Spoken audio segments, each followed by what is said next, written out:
Okay, I think we're ready when you are. Okay, great.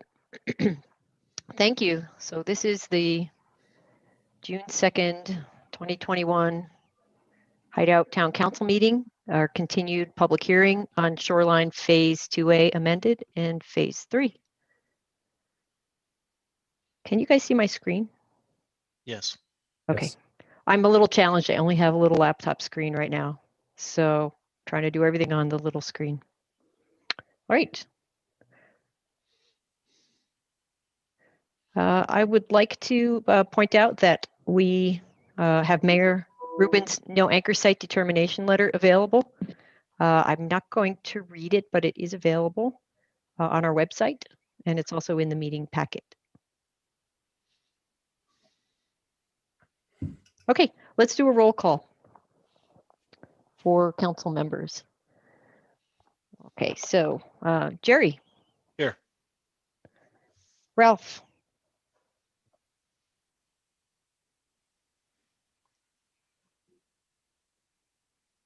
Ralph, I think you're on mute.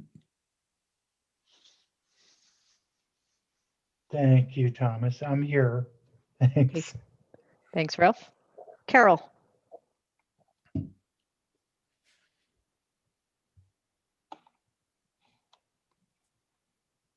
She's here. I just admitted her. I'm just getting her in right now. Okay, I'll come back to her. Okay. Bob. I'm here. Hello, Bob. And Chris, I'm here. And Carol.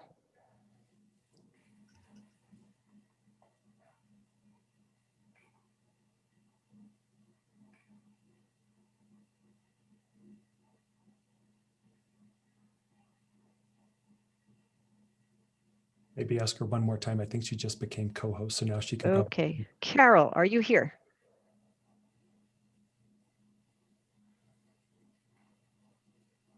I am here. Hey, Carol. Thank you. Okay. I just am logging in there. Okay, thank you. Okay, so we have two items on the agenda, which is actually one item. The continued public hearing, discussion and possible action on the final approval of Shoreline Subdivision Phase 2A amended, and the continued public hearing, discussion and possible action on the final approval of Shoreline Subdivision Phase 3. I would like to query the council. I know that we received the packet very late. I just want to kind of take a poll around the room, considering I believe I got the packet after 5 p.m. tonight. Can I just, through, voice vote, just to let me know if you'd like to proceed with the meeting? So let me go around. Jerry? I have not reviewed the packet. I am willing to hear the reports from Ryan and Thomas and make an evaluation based upon that. Okay, thanks, Jerry. Ralph? Yeah, I think I reviewed the right packet because I have up on my personal, on my laptop version 2, and I think that included everything. Mind you, I skimmed through a lot of this stuff and tried to hit the highlights. So I feel like Jerry, let's see what we can glean from, some of the folks that are here. And there's a couple of areas I'd like to question, but it doesn't sound like we have, we had adequate time to, look over the material in depth. Right. Okay, thank you, Ralph. Carol? I've been in a meeting since 3 o'clock this afternoon, and I just walked in the door. That's why the meeting was delayed until 7 o'clock tonight, because I have an ongoing meeting. And so obviously I have not had a chance to look at it at all. Okay, thanks. And Bob? Yeah, I did get a chance to review the packet. Much like Ralph, there were a few areas that I skimmed through in the interest of brevity, and I will have some questions about it. I'm comfortable with starting the process to move on in a slow and methodical manner so that we can review the information in we all council have an understanding of, and then act accordingly. And if we don't get through tonight, I guess we could continue in a subsequent meeting if everyone's comfortable with that. Okay, thanks, Bob. Yeah, I feel similarly to the same as the rest of the council. We haven't had much time with the materials, but I think we're going to agree to proceed with a presentation from the developer, as well as our staff reports, and listen to this more as a work session. And is that agreeable to the presenters? Yeah, can you guys hear me? Yes, is that Glenn? Yeah, hi, everybody. Hi, Glenn. So first of all, I want to thank everyone for being willing to meet for special town council meeting. We do appreciate your time in light of a busy summer and holiday weekend. So yeah, to answer a question, we'd be, yes, we'd love to just, if this ends up being a planning session and discussion in light of everyone just barely got the staff report. Yeah, we're willing to do that. So perhaps I could go through kind of a presentation that I have and we can go from there, and I can answer questions. And let me tell you who else is with us tonight. We've got our architect, Jeff Knighton. He's our architect in all the plans, so he'll chime in and answer questions about some of the architectures and the concept plans that we have thus far. And then, so between he and I will handle those type of questions. And then I think at that point, we'll turn it over to Thomas, and then he can review the packet that just barely went out. And then if there's other questions about other issues, we can address those as well. And Glenn, are there other folks on your side that you want to introduce as well, besides who you've already mentioned? I see some other. So David Peterson is our civil engineer from Excel Engineering. Wade Budge and Craig Jensen are two of our attorneys. And I think that's Mike. Yeah, Mike's there somewhere. I got to scroll through. So, Yeah, I just saw Mike. I don't see him anymore. I still see. No, he's there, Mike Stewart. Oh yeah, and then a gentleman by Mr. Dyer. He's with us in regards to fire issues.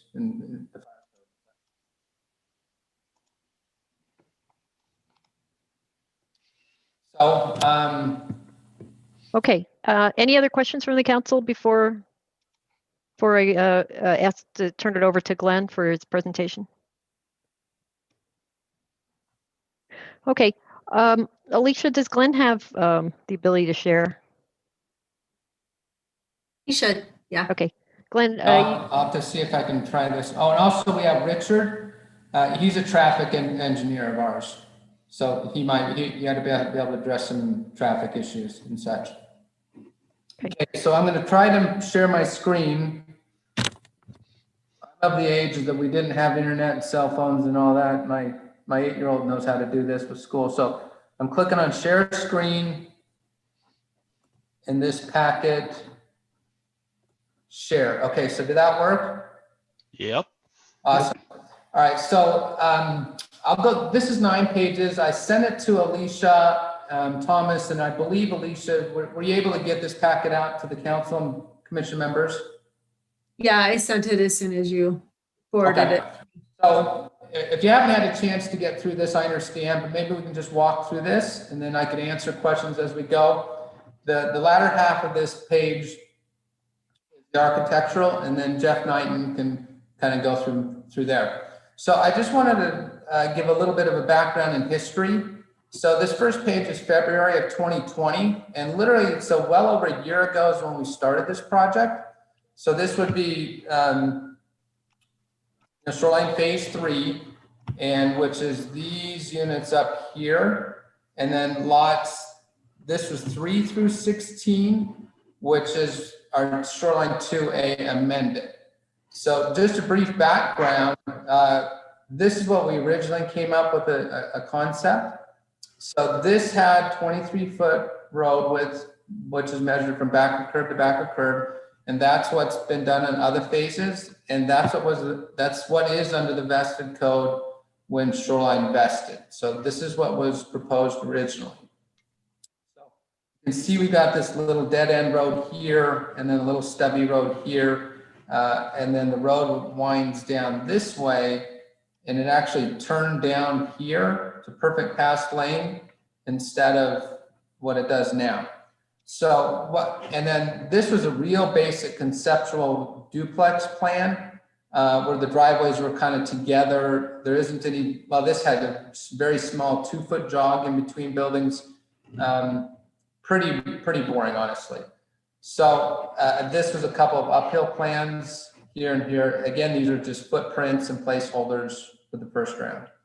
So we took this plan and sent it to Thomas and Ryan Taylor with Taylor Engineering for just a conceptual review and feedback. And they actually had some great comments. And our second page is here. So this was, there's actually quite a few back and forth between April of 2020 and this page, March of 2021. But this was kind of the gist of it. And we've progressed since then. Anyway, what they had suggested is get rid of this little dead end road here, get rid of this little driveway here, instead of bringing the road down here to bring the road over here. And then we got a more of a winding road that we have on the current plan. And also they wanted the secondary access here stub to the Lakeview Estates.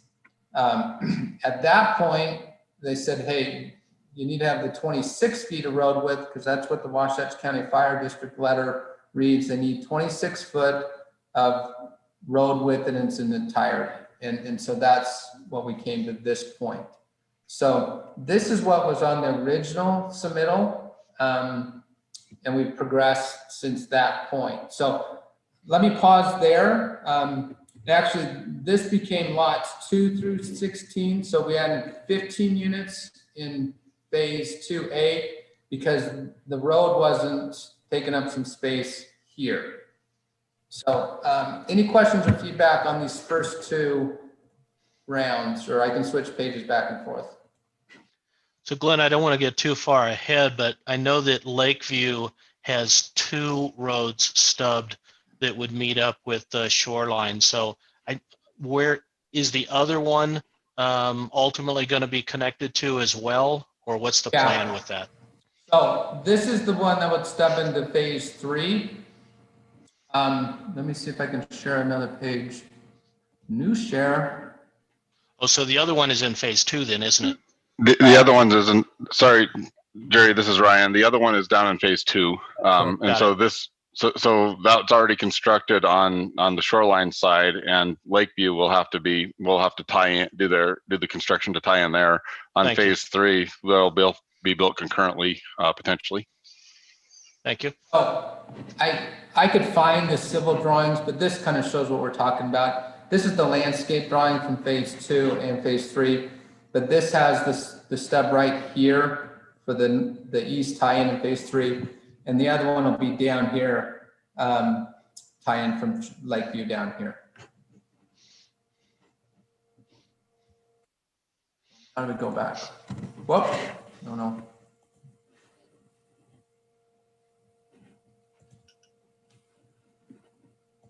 Okay.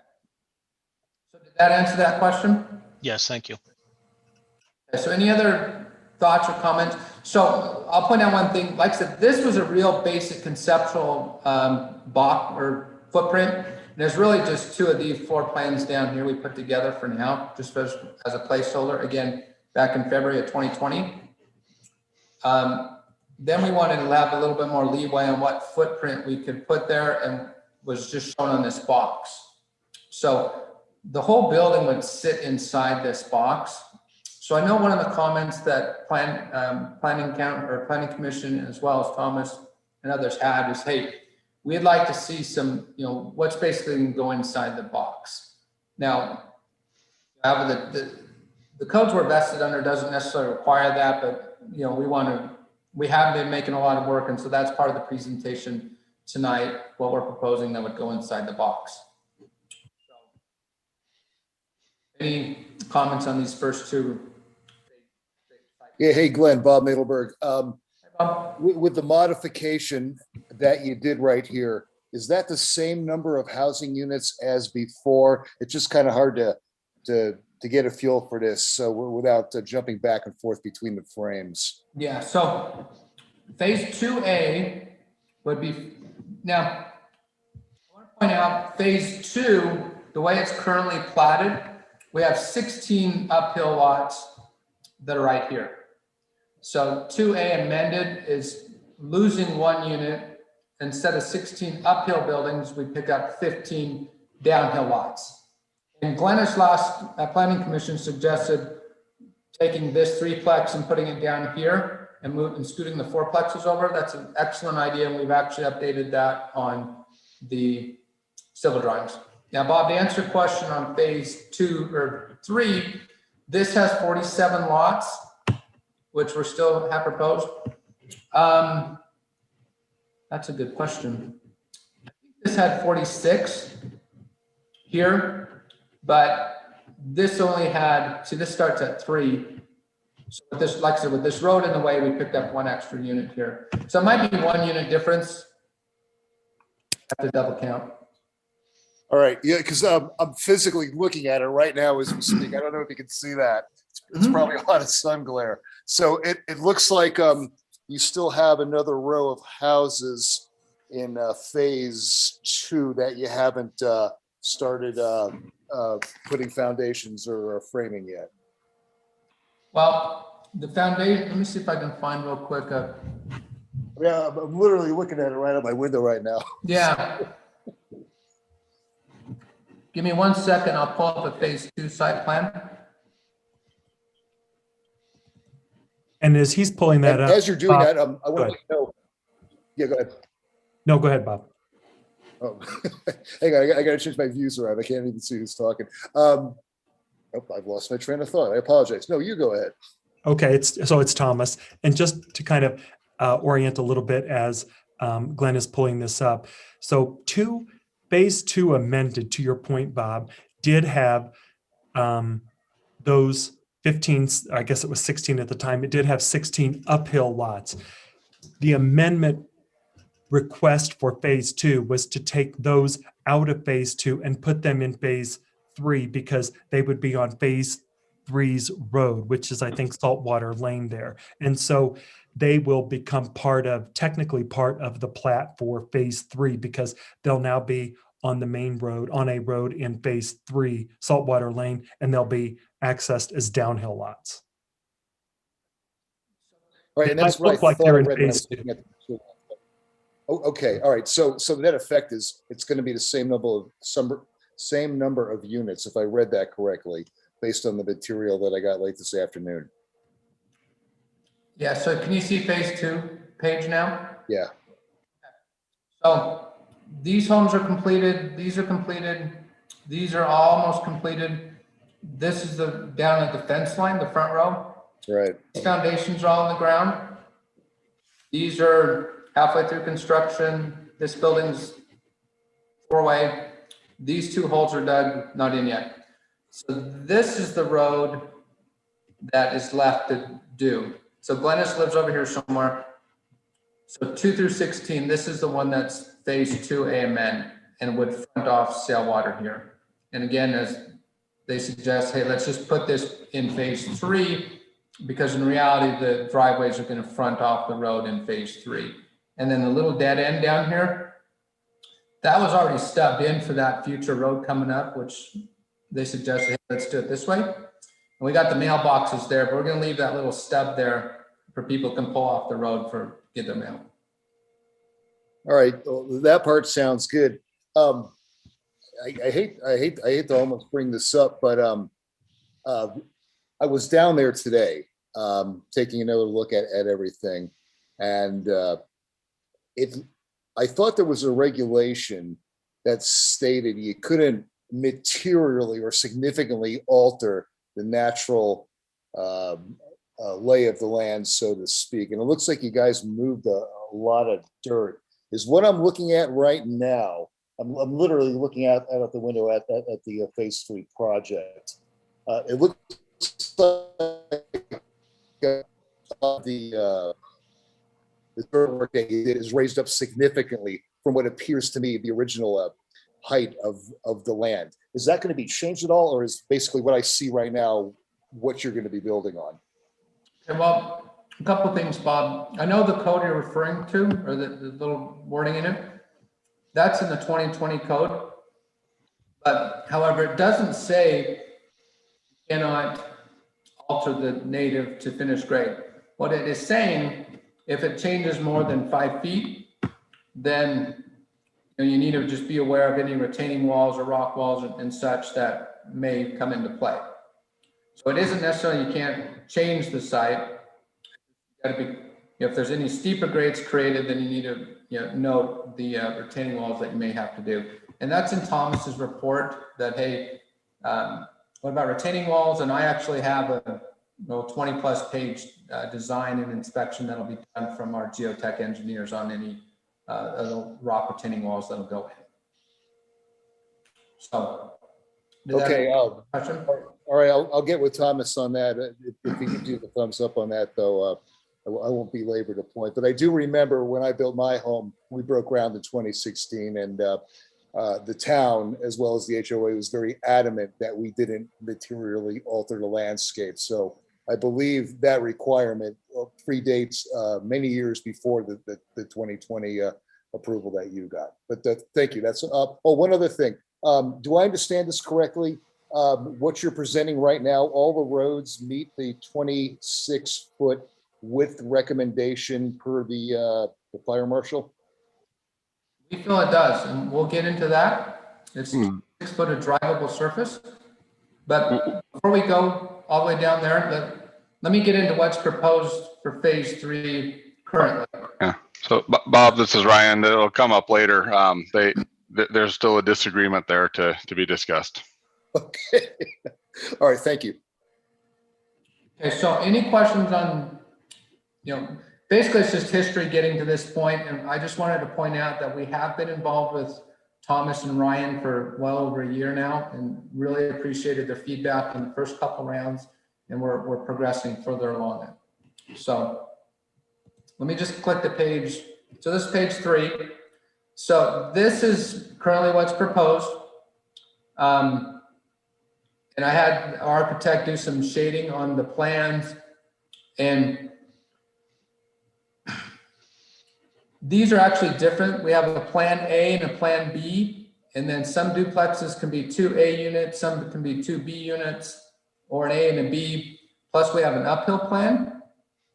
So we're getting a lot greater mix and variety of the plans and the duplexes that would be in phase 3. The lighter white is part of phase 2. Again, these are, in fact, here we did switch to 3-plex as suggested by Glennis. Here's the 3-plex, and we have 2 4-plexes. So again, these would be the same building types as in phase 2. So here's our proposed trail. It's actually right about here coming down. Where my little hand go? It's come down, so we'll bring it on down here. This summer, we'll get all the park in and get the rest of the trails cut in. We'll have a perimeter trail calling all the way down, which will also connect to Lake Shore going to the north. We'll bring another trail through here and connect it to future phases. And then, phase here, and this would be a future phase 4 or 5. We're not sure yet. So again, we bring the trails through down and through here as well. So this site is 28 foot back of curb, and which is also a 26-foot drivable surface between the flow line and the flow line. So we're not counting the width of the mountable curb as part of the 26-foot road width. So with this road width, the way it's drawn, it gives us the ability to jog the buildings back and forth, between each unit, anywhere from 4 to even 6 feet, to give a much better streetscape. As you're looking down, it doesn't look like everything's just so, shoved to the road and wind up really tight. So any questions or comments about phase 3, kind of the general site plan so far? Yeah, so I think I know what Ryan's talking about, the disagreement, because what we're currently seeking is 26 feet of asphalt, not including curb and gutter. So I think that's probably the disagreement. I'll let Ryan chime in as well. You know, ideally, that's where we want to be. I applaud the 4 to 6 feet jog in the buildings. You know, our current code asks for at least 5 feet of setback difference between neighboring houses. So I like the you know, the different look from the street there, but I'm still a little concerned about the road width. So we'll circle back to that. And we've got a presentation on the cross section of the road. It's simply whether we're going to count the concrete pan as part of the road width, and we'll address that by some other folks later on. So any thoughts or comments about the site plan? Any feedback from anybody? Just a question, Glenn, is that 62 units now in that? No, the units here that are kind of shaded in color, like the lighter tan here is kind of a deck. You know, this color is living space. This is a garage. So these plans, effectively, I don't know if I can zoom in. I can, look at that. So if you look at some of these plans, this has a rectangle deck. This has an L-shaped deck. So these are completely different elevations in buildings. So it does break up the streetscape. So, you know, some may have 2 L-shaped decks, some may have 2 square decks, or a mix of both. So having the road with what we proposed, again, we feel it meets the International Fire Code. This gives us the depth and the ability to jog the buildings as such. If it's get wider, it just constricts this space, and it'll constrict to the point that we can't do the jogs as much as we like, and it starts taking away the open space. So these are uphill buildings. Here's an uphill building. So I'll also point out here, what it appears on the drawing here is that there is some separation between the drives. And I like that as well. Our current code disallows conjoined drives. So I'm glad to see we've got separation between them here. Yep. So, I mean, I'll give a kind of real technical, like this little sliver here where there's a jog in the building, that gets so narrow, it becomes a water issue or landscape issue. But yeah, that may be some concrete, but we can, out towards the end there, we could widen those out. Yeah, we just want to make sure that the driveways are independent, that they're not connected to each other. Yeah. Yeah, Glenn, Bob Nadelberg again. Perhaps it's just the drawing right here, and I know there's not a scale right here, but if you look at the loop between Deepwater, the southern loop of Deepwater Drive, it looks like that southernmost unit is literally right up against the road. What are you talking about? Here, move your cursor, no, a little bit to the left. I'm sorry, this is difficult to zoom. Across the street, right there. Here? No, right here. Right there. Yeah, that looks like it's literally right on top of the road, maybe a couple of feet off. There does need to be a 20-foot setback, am I right? Well, there's 20-foot side setbacks and 20-foot front driveway setbacks. And there actually isn't this rear setback in the code. So again, we'll get into it. And on the call with us tonight is Mike Dyer. He's a 40-year fire chief that can have some input on the roads.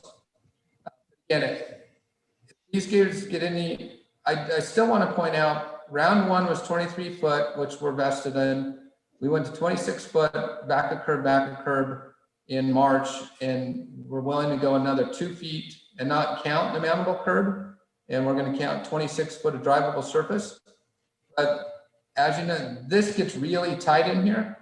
It gets to the point that we'll start losing buildings and start going away. So it's not, these roads aren't to scale. This little trail is a little wide. This building we made reverse the jog, let's say, so there'd be more space here versus here. I don't know exactly what that driveway width is, but there's some room to play on a couple of these. Yeah, and I'm with Bob here as well, that we want to preserve those rear setbacks as well, because, that's important, as well as the front setback. So, and that one does look a little tight. Yeah, so we've got some room to play with the current road design as we're proposing. So any other comments on the phase plan? Yes, I have a comment. Mhm. I'm looking at it. I know that the way you're showing it, we're looking from the top down, but once again, you have row after row after row after row of units in a straight line. And I thought that we had discussed, both planning commission and town council, that we were trying to get away from that and trying to stagger some of the units so they didn't look like they're all in a straight line. And it seems to me that you haven't addressed that at all. I see what you're saying, Carol. From the aerial view, it's kind of hard to see. But again, that's why we've gone to 6-foot drops in the buildings. The roads do curve. This driveway may be 20 feet. This is 26. So if you're looking, none of these fronts of these units are lined up. We, of course, are going to want to maximize the views this direction towards Deer Valley and the lake. We have prepared a couple of these pages here. So this may help address it or answer a few questions about some of the 3D renderings. Again, it's just computer generated. But we're doing everything we can to get some variation in the streetscapes. And at the same time, maximizing the view orientation. Hey, can you go back to the previous frame? That was interesting. Yeah, exactly. Thank you. I was going to, exactly, because that's the view that we're talking about, and it actually perfectly illustrates Carol's point. Correct. So what I'll do is Jeff, our architect, he's here on the call. He could address a lot of this and the kind of the back and forth discussions that we have. And that was one of my directives towards them. They say, we've got to vary the streetscape so it doesn't look like row housing, like some of the comments have been made. So yeah, and I'll also note the triplex in the overhead shot looks like it's fairly straight lined up as well. Looks like there's a jog between the 2 and the 1, right. But the 2 are right there monolithic, and the one next to it looks pretty monolithic as well. The duplex and next that's to it. great feedback. So you're right. These are mirror images. This would be the same plan in this. So that's a great idea. We can do some more jogs and variations in the building here. And same with this one. This may only have a 2 or a 4-foot jog in a building, whereas some of these are 6. So again, we got the road. If we got the depth in the roads, we can make those accommodations. If the roads get wider, that ability is going to go away. So great comments, feedback, and our architect could start incorporating that in some of the things. Now, other thing I want to point out, this is just aerial view. You're also going to have elevation changes between unit to unit sideways that you're not necessarily going to see on the aerial view. So one unit may be a foot or 2 higher than a neighboring unit as the roads change in grade.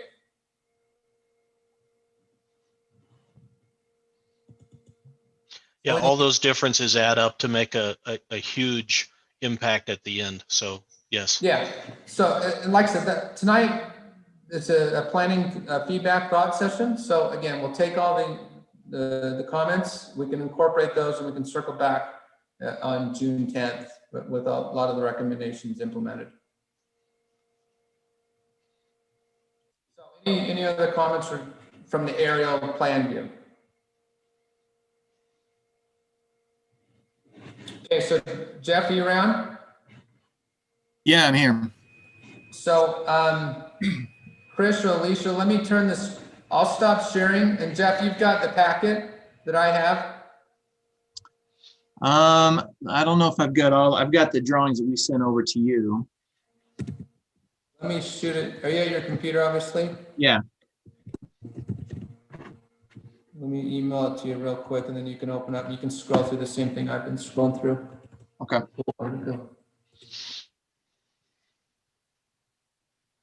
So Alicia, is Jeff presenter? Yeah, he should be fine. Okay, thank you.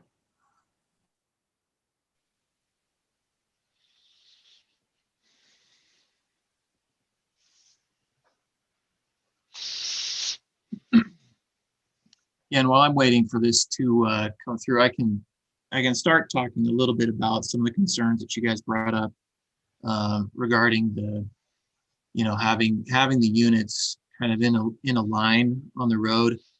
Part of the balancing act with a site like this is you want to create the visual variation that that I know that you guys are looking for.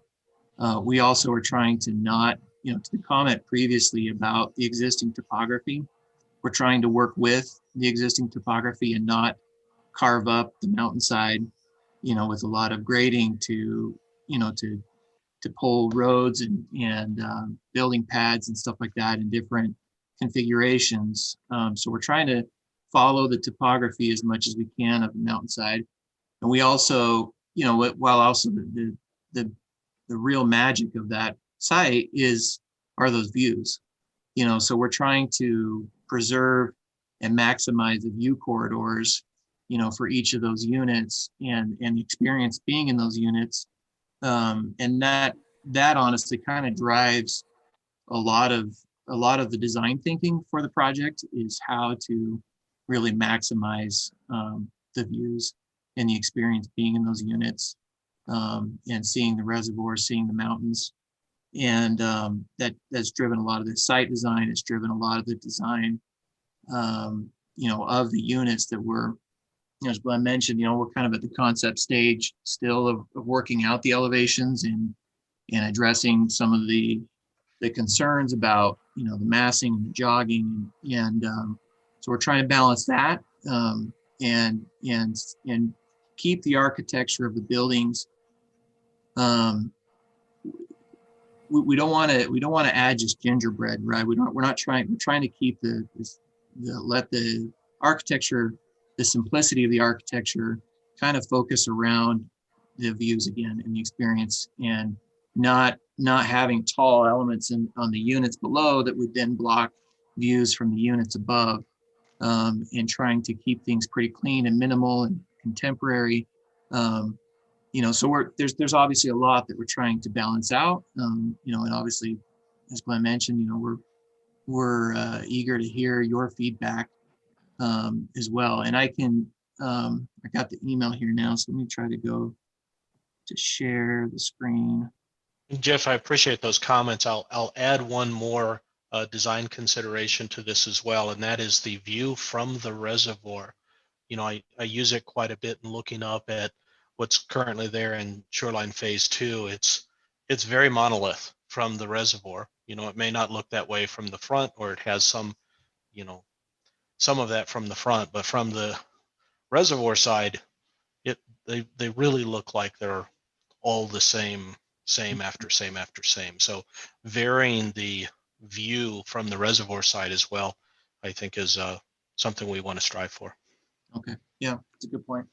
And are you guys able to see my screen as well, by the way? Yes. Okay. Yeah, so Jeff, go to page 4 or 5. So if I make a comment to that, like I said, we've got multiple floor plans with different rear elevations.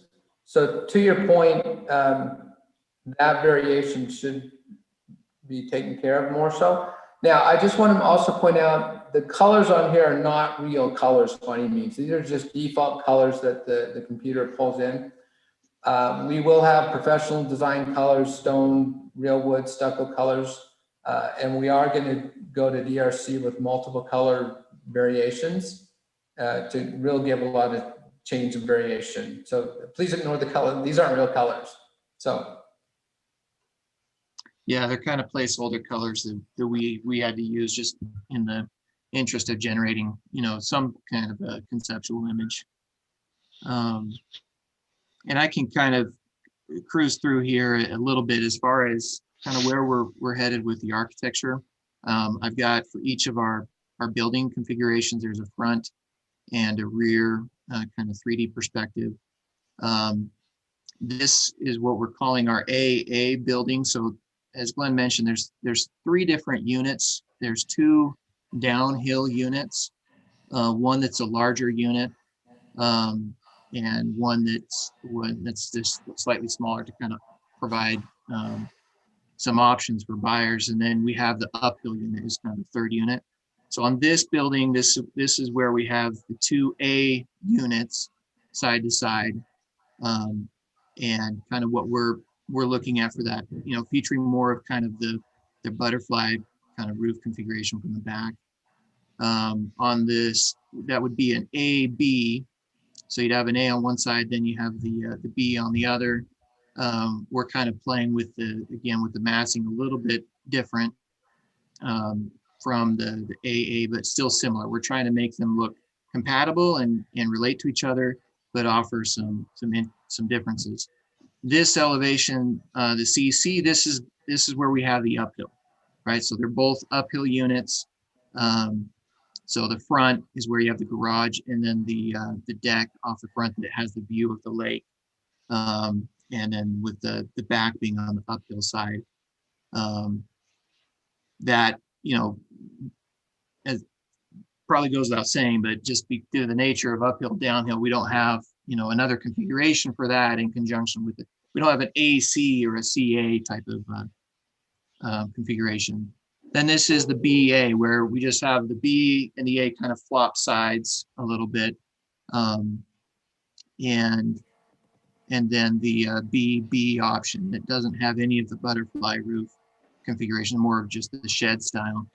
And this is kind of originally probably the first elevation that we developed for this phase 3, and had wanted to kind of stick to a little bit more of the simplicity of the lines on this building, but also understanding that we can't build the same building every time, and that won't look good, won't fit in with what we're trying to do, what you guys want from the town side. And so we feel like between the mosaic of these different building configurations along that hillside, and this graphic that we've got here is us trying to quickly put together some type of visuals that will help illustrate for you guys. We can spend a lot more time refining the graphic quality of this, but just trying to show that there will be some different roof lines from the back, that more variety than the exact same roof line repeated over and over. And then to Glenn's point, we'll have variation in color and materials that we're not representing here yet. We just wanted to at least start kind of presenting these visuals to you to kind of see where the direction is that we're going. And Jeff, I'm not seeing in any of those drawings any sizable jog between the units, and in some cases it looks like there is no jog. So I don't know if that's if you feel that's the same here. I can't tell there's a jog between these 2 buildings. Maybe the back side of this, maybe it's got a small jog there, but the roof line looks the same between them. So I'm not sure there's any differential between the 2 units jog wise. Yeah, we haven't explored. I know that we've talked about the jogs. We'll show those, depending on where they land. For out of this the sake of time, we focused on showing those jogs more in the site plan at this point than in the massing of these buildings. Once we lock in kind of where those jogs are happening in the site plan, and we can go in and revise, but it takes us a bit of time to revise the modeling and all of the elevations to show where those jogs go. And so we can explore that. And that can be kind of the next step, is to show some of these elevations with more of that jog. But you're correct that in these elevations, we're still showing kind of more of a 2-foot jog from side to side, and wanting to see kind of where we land on where that jog needs to be. And then we can go through and update our 3D modeling to reflect that. Yeah, it's helpful to see that the monolith is broken, and this particular, slide here doesn't show any break in that monolith appearance. Is it, when you say that, are you referring to is part of it the roof line? You mentioned that the roof line, that we've got a continuous ridge line that goes, across the demising wall between the units. Are you wanting to see more of a break between the two units? I think so. I mean, if you were looking at the back of this, you might not even know that those are two units, because that could actually be a single unit. The middle of that is a pretty big mass of the 12 windows there. It's a lot going on right in the middle. I know we've got some architectural interest on either end that break it up, but it still looks like a mass. Yeah, hey Jerry, if I might chime in real quick. So yeah, as Jeff mentioned, these are the first round conceptuals. So you're right, they aren't showing the real depth of the jogs yet. And also the site will incorporate steps in the building. So like I said, in between those two, you would have a ridge line pitch change. And something else we can do, if the foundation actually doesn't step, we can put heels on one side of the building and not on the other, and pop up the roof even higher on one side, even if the foundations don't change. So all of those are things we can and will incorporate in the architectural of the drawings. And those are details that we do work with on DRC. They're pretty detailed in that sort of thing, and that's what we'll have around with the full on colors. But between now and June 10th, what we can commit to is we can get you some updated 3D renderings that show a little bit more of the jog in the buildings, as well as the steps in the ridge line that incorporate that look a little bit more. Very good. Thanks, Glenn, Jeff. And the colors may not be there, but we hear what you're saying. I have another comment. I live right above Shoreline 2, and I watched your grading of the land and the topography from the beginning, when it used to be brush oak and trees, and you took that all out. And then your backhoes and your bulldozers just graded it in like 5 straight lines, different levels, and it was straight lines. And I guess my question is, why didn't you think about varying the topography as you were using the acres and acres of fill that you brought in? And you just did it all in a straight line, row after row, instead of using any kind of variation or different levels, so that we wouldn't have that look of straight rows. I mean, it's just, to me, from the beginning, when you started, it was just, you were just going to do straight row, straight row, straight row, make as many units there as you could, instead of making it pleasing to look at, when already I think you were aware that the Planning Commission and Town Council was looking for variation in the homes that went in there. Okay, so in regards to the Mass X that you've seen thus far, yeah, it's just rough grade. There will be more variation than what you see now. The roads will curve quite a bit. They do go up and down, and they also, step up the hillside. So in the end, there's going to be a lot more variation than what you may see on the mass excavation, and that's what we're here for, is feedback, and we can incorporate those. But we are working with the grade of the site and the orientation of the views towards the lake. So.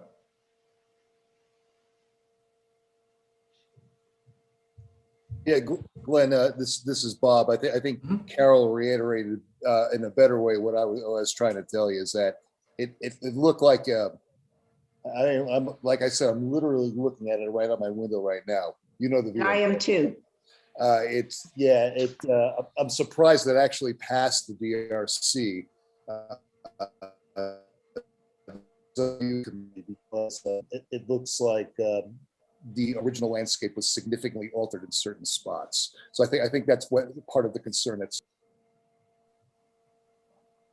Yeah, I appreciate Bob and Carol bringing up some of the things we don't like about phase 2. Glenn and Jeff, I hope you hear that.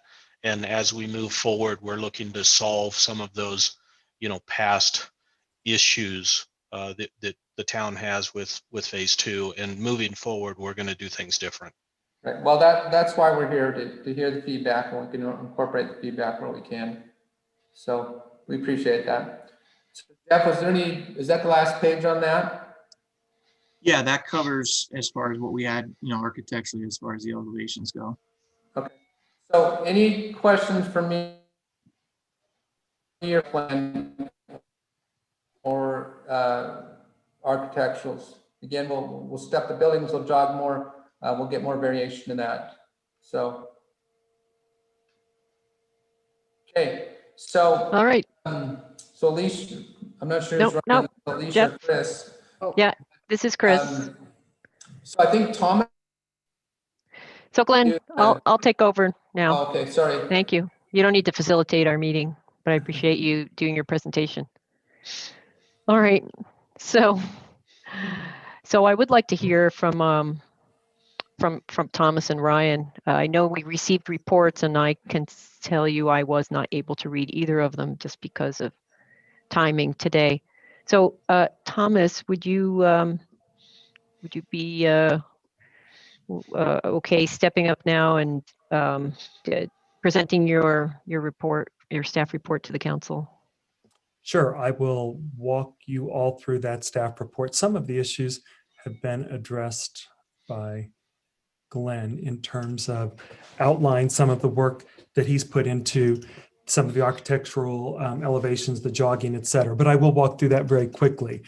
If you don't mind, I'm just going to step back real quickly and make sure that council understands. You really have two subdivisions. I know tonight's a working session. It's not a voting session, but you do have two subdivisions. You have phase 2 amended. Again, the amendment for phase 2 took out the 15 units that were uphill units, uphill lots in phase 2, and those are being proposed to go into phase 3.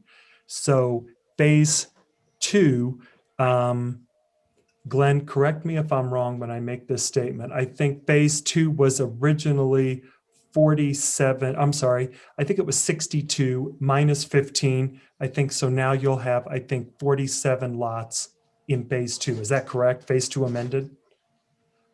I think it shows 47 on the plat map, and I think it lists 46, but I think it's 47, correct? It's 47 lots on phase 3, the new part that we haven't done any of the roads, which is basically the duplexes. Okay, but I think phase 2 started with 60 or 62, and now that's down to 47.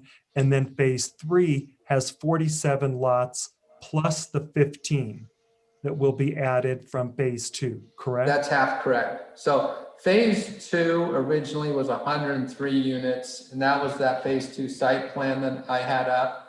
That was 103, which counted 1 through 103. So that 1 through 16 we're amending and pulling those into phase 2, or phase 3, excuse me. So phase 2 will be 103 minus 16. What is that? 103, 87. And then phase 3 is going to be the 47 new buildings plus the 15 we're pulling in, which will be 62. So that's for phase 3, 62, right? Yeah, and 15 of those phase 2 are the same architectural as or 15 of those phase 3 are the same architectural as phase 2.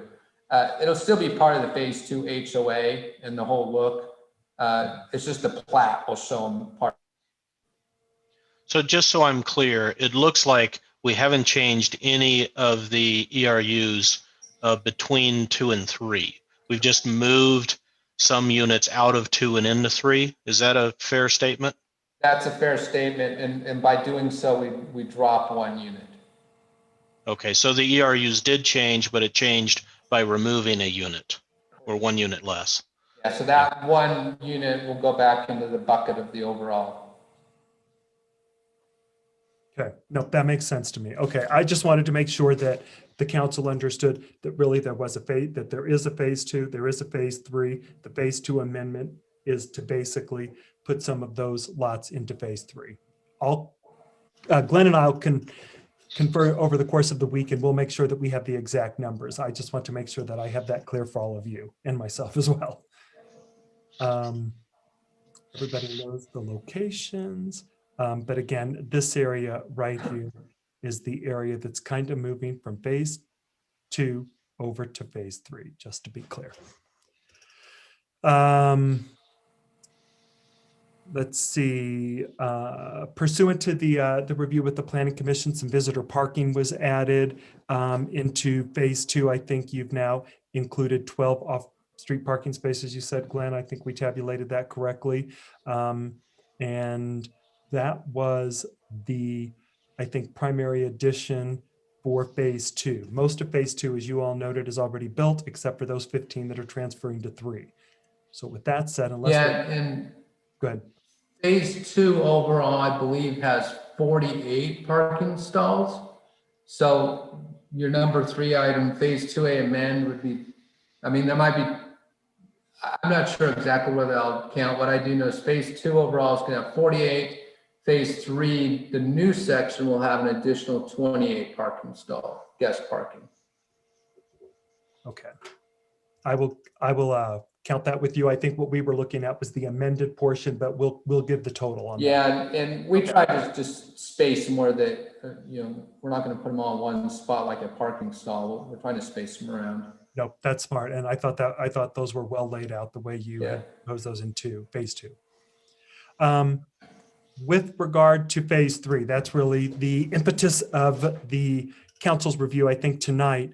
Glenn, one of the notes from the preliminary subdivision in 2016 noted that just a confirmation of all water and sewer rights. I don't think we've got that yet, but I'm sure that that's something you all have worked out with JSSD, et cetera. We just do need to confirm that. Yeah, I'm working with the town and all that. Okay. We'll come back to the road, and I'll work with Ryan on that. The open space is based on a vesting from the 2009 town code and the MDA, and based upon the calculations pursuant to the MDA, you've got approximately 55% of the land that's designated as open space. So the council's clear. It's not the same way that we designate open space today, but this is vested. This counts pretty much all pervious surface in the area. So areas between buildings, et cetera. It's not the way we would count it today, but it is vested pursuant to the MDA. And so when you run the calculations, it's about 55%. So it is a significant amount of open space, and some of the open space area is where some of the trails will be located, including the use of the power line easement, which is a strong recommendation of the Parks Open Space Trails Committee. And so I think that use, that connectivity in that open space is pretty well done. Thomas, before you move on, that table above that shows a comparison, is that using the same calculation as the 55%? Yes, it's the same calculation pursuant to the MDA, yes. And hey, maybe may point out, when Thomas and I had a chance to walk the site a couple weeks ago, and Thomas, I think you would agree, the area between the rear of the phase 2 buildings and the road below, because we as a developer are generally just single fronting the road, which we're only having units on one side of the road, that was a significant open space, truly open space area.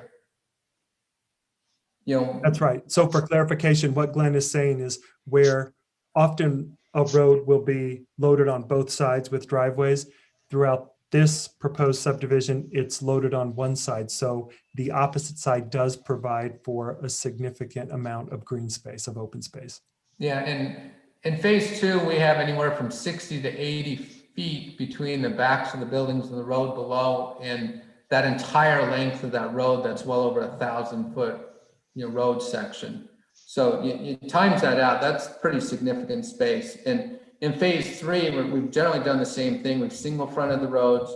We've got the space between the rear of the building and the road below. There are a few tight corners, but in general, we're trying to leave that up as open as possible. So I think the true open space is more than yes, the math is correct at the 55%, but it does feel more open when we single front the roads. Agreed. Hey, Thomas, Bob Nadelberg here again. This might be a good time, maybe just to backtrack and review for the benefit of council, as well as the town members who might be listening right now.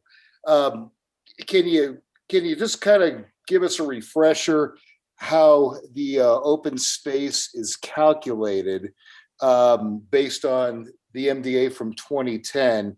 Specifically, what counts as open space versus the way we do it now? So if you can see this area in my cursor, I can blow this up a little bit. The way open space is defined pursuant to the MDA, it's defined as all common areas outside of any hardscape. So it's all areas outside of buildings, driveways, roads, and parking. So it's all pervious surfaces.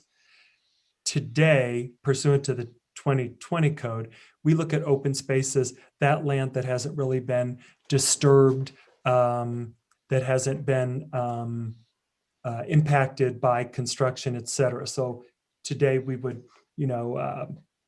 utilize orange construction fencing and preserve native vegetation in those areas, and work with the developer and the landscape architect to define areas of preserved open space. So it's just a little bit more natural today. It's probably a little bit more defined, and it's probably a little bit more of what you might think of open space, but the open space calculation pursuant to the MDA, they do meet their open space requirement per the MDA, which is 25%. Okay, so if I'm hearing you correctly, it sounds like the regulations for open space that we have today are more restrictive and more along the lines of preserving the area's natural beauty. Would that be a true statement? That's correct. Yeah. All right, because just off the top of my head, doing some cocktail napkin math right here, 51% open space on phase 2 and even 55 on phase 3 of shoreline. That seems awfully dense. That's something I would expect to see in New York City or Philly or Boston. The way it's calculated, I'm just concerned about pockets of excessive density, especially with respect to the fire safety, which I know we're going to get into later on in the meeting. That's all I wanted to say. And Thomas, have you done a calculation based upon today's definition? Do we have a comparison? I haven't done for that, but I can do that. Okay. I could do a calc. Yeah, I was going in the same place, Jerry. It'd be nice to see in any of these what the difference would be under today's calculations versus what it was, under the 2010 rules. So almost like we should have that in any of these graphs, charts that you're making, Thomas, if that's possible. Yeah, I'd agree. The same percentages that you show in the table above, if we could have a recalc with today's requirement, that would be helpful to understand. And I would also like to echo the loading on one side of the road, I think does help quite a bit, because part of the reason for the setback difference and the angle off the road differences that we put into the code last year was to prevent the canyon effect as you're driving down a road and you've got masses of houses on both sides of the road that you feel like you're driving through a canyon. So having houses on only one side of the road or fronted on one side of the road, I think goes a long way to helping alleviate that as well. Agreed. And it also allows for that kind of variation in setbacks that Yeah. is being increased and proposed. Yeah. Hey, can I just chime in just in terms of absolutely, I think it's a good exercise just to compare how the old code compares to the new code. And obviously the new code is something that we're striving for, but I just need to point out that we unfortunately cannot hold them to the requirements for the open space for the new code. Understood. And just Yeah, and Polly, I thought in the same line, but what we're trying to do here, even if we took that chart and just separated it from this document, so to speak, as we plan for the future, we really should see how the differences are. So obviously I think you're 100% correct, but it sure would be nice to know what our view to the future is and what that comparison is, because we spent a lot of time, trying to make those changes going forward. So that was my point. That's all. In many of us don't want to get any legal issues here, so maybe it's just a chart that we do separately. Yeah, and many of us are aware of these neighborhoods and know what they feel like, know what the open space feels like. So having the comparison across these community or neighborhoods is very helpful too. It would be really useful for the planning board to have that kind of information going forward, I think, particularly as we're, looking at new subdivisions. No, we can try to do some of those calcs using the data and the plats that we have. Yeah.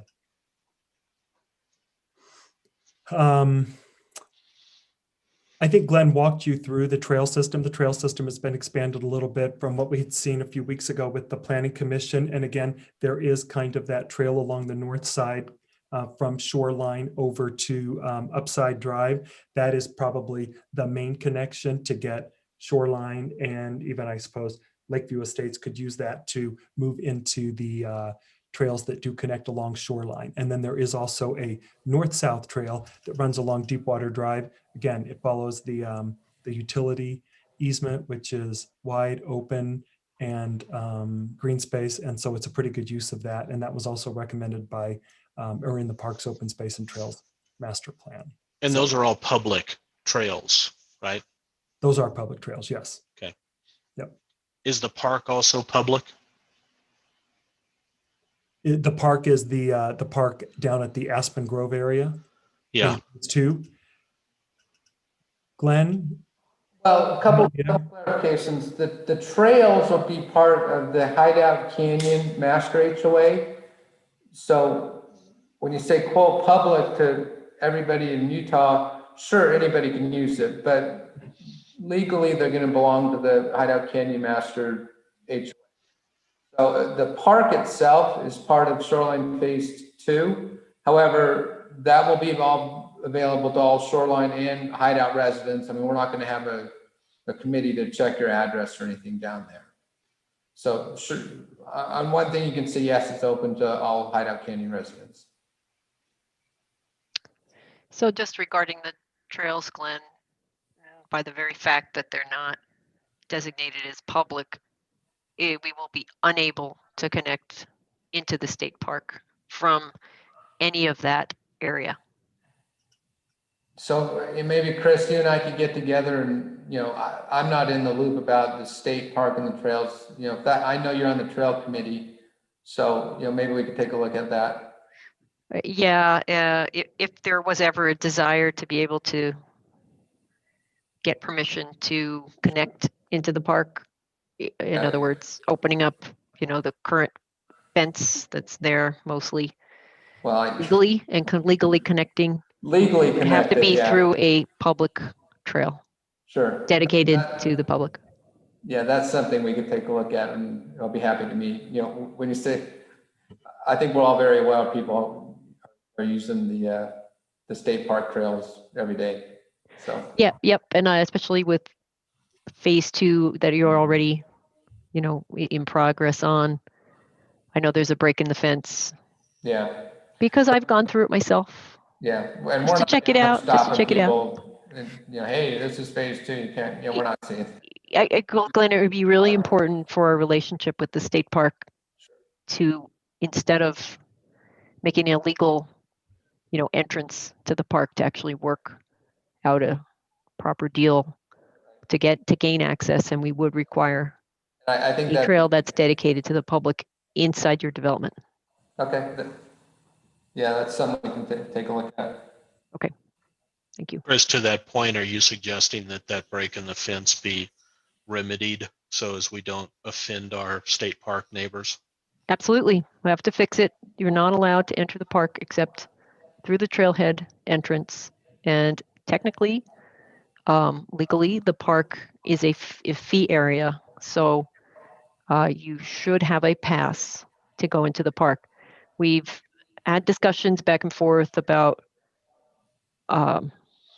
trying to institute perhaps a fee that the whole town is obligated to pay, or, with perhaps some exceptions for people who already bought a pass, but a way to, since we literally live next door to a fantastic park system, working out a arrangement with the state park whereby town residents will pay a fee and be able to get access besides going through that trailhead parking area where they do patrol.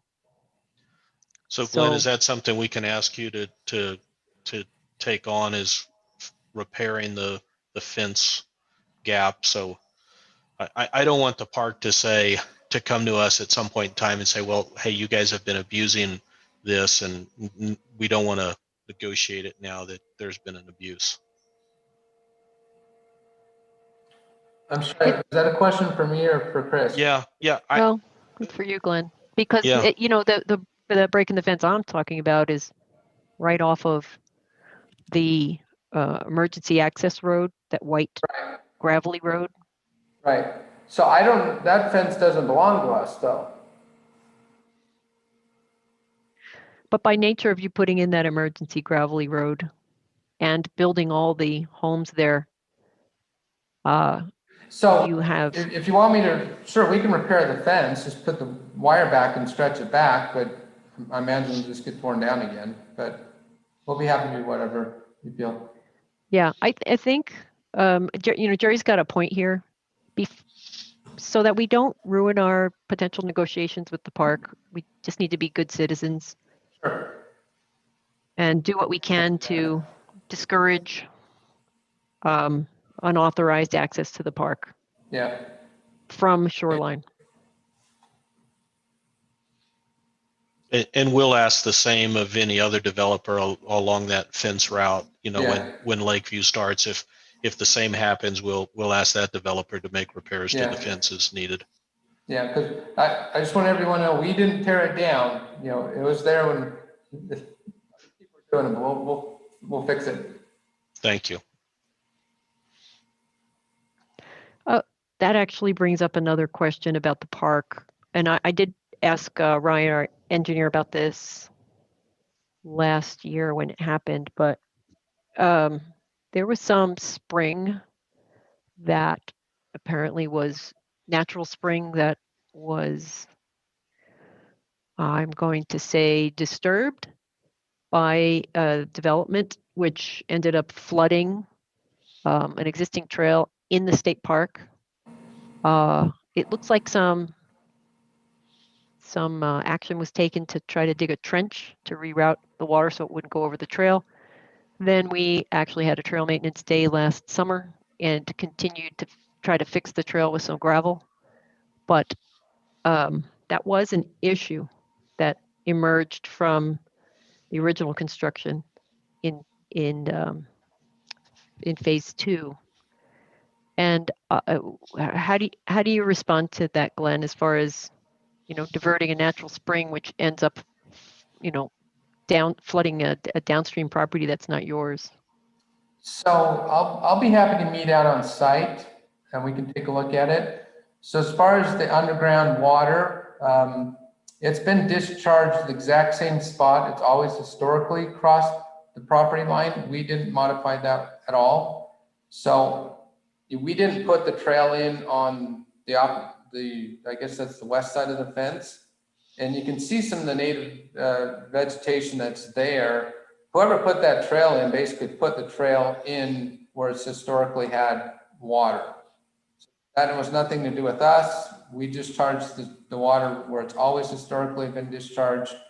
And I'd be glad to meet on site and take a look at it. We didn't modify the water whatsoever.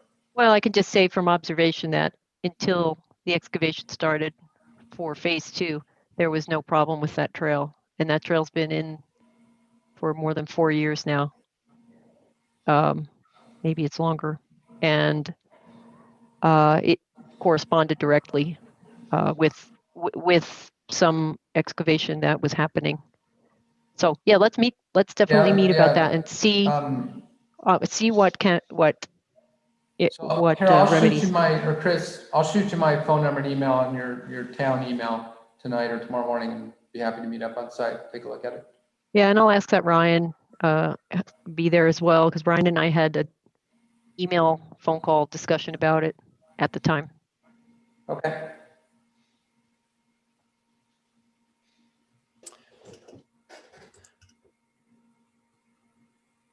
All right. So with regard to density, again, I'm going to go backwards a little bit here. Glenn, I want to make sure that I work with you to understand the number of ERUs proposed for phase 1, phase 2, phase 3. Okay, I've got those listed here as I think they are based on the plats that we've got, but I want to work with you on that just to make sure Yeah, that so, allocating the right numbers. yeah, so let's you and I get together by email or phone call just to Okay. review all that, and then you can put it on the staff report for June 10th. It's not wait, we don't need to take the time here. Right. But just from an overall perspective, based on our review of the minutes in 2016, when you got preliminary approval, it looks as if there were 590 ERUs allocated for shoreline development. Again, I want to make sure that there's an understanding of the difference between ERUs and residential units or unit doors or doors. Right. Because I think that kind of gets a little bit confusing for everybody. And so Right. 590 ERUs can be used mathematically to get to 700 units or 700 doors, for example. You can build less than a 1,500 square foot unit, and that only counts as 0.75 ERUs. If you build less than a 1,000 square foot unit, some of the flats, maybe the live work that was proposed in your preliminary subdivision back in 2016, if those are under 1,000 square feet, that would only count toward 0.50 of an ERU. So when, when we've kind of, I think we've almost compared apples and oranges over the course of different density discussions. But with that being said, we understood it to be 590 units based on the 2016 preliminary subdivision. Again, the way you configure with smaller units, that could be 700 residential units, unit doors, however you count it. I do know that I think there was a more recent submittal from you all that noted maybe there are 600 ERUs that were allocated. And we would just want to make sure that we work with you to determine whatever the number of ERUs is. You have the density capacity down here. There's no doubt about that. We just want to make sure that when we speak in terms of density, we use ERUs for our sake, so we understand. Okay. So yeah, let's you and I, we can draft a real, try to more clear summary of what all that means. Again, you have the density. We just want to make sure that we clarify the numbers. Just for even at phase 3 here, we're not even touching the bucket of ERUs or units available. So that's correct. Really not a point of discussion right now. Right.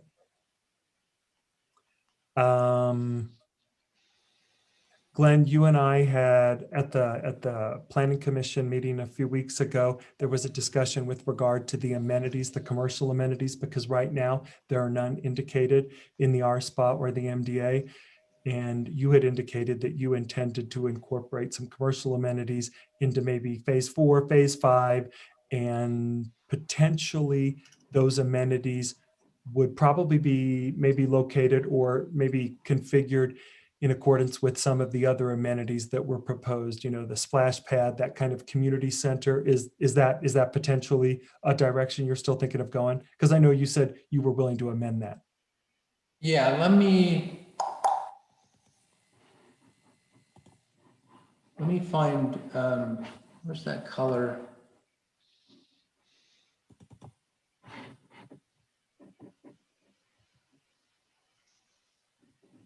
Keep going, Thomas, and let me find the page and then I can circle back to that. Okay.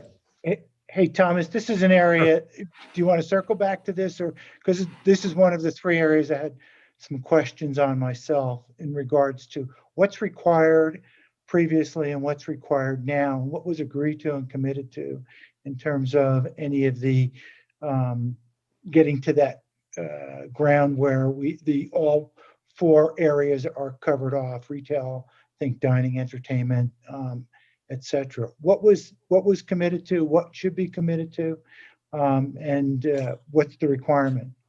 So right now, none of the subdivisions within the MDA incorporate any commercial component.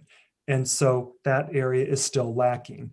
There's not a specific timing noted within the MDA with regard to completing the commercial development. And so since this is probably this is the largest of the density pods within the RSPA, the MDA, we wanted to make sure that we worked with Glenn to figure out where commercial could be incorporated. Glenn's been gracious enough to work with us. And again, if you look back at the preliminary subdivision, which I could pull up, there's an area for kind of a community building, as you can see at the bottom of the screen here, kind of a community building, amphitheater, et cetera. Really nice area. That area has, I think, the potential to be the easiest place to incorporate maybe some of that retail, that dining, kind of that third place, a coffee shop, that kind of thing. It makes sense probably for the development, and it's also a nice location in terms of the preliminary subdivision. So as Glenn and I were talking through this over the past couple of weeks, he noted that he would be willing to work with us to incorporate some kind of commercial into that area, because right now it is just the kind of recreational amenities that you see listed here. Glenn, Yeah, so if I've gone wrong here. Glenn, can you help us on this? Screen. What are your, can you shed some light on what your plans are in regards to this, requirement, so to speak?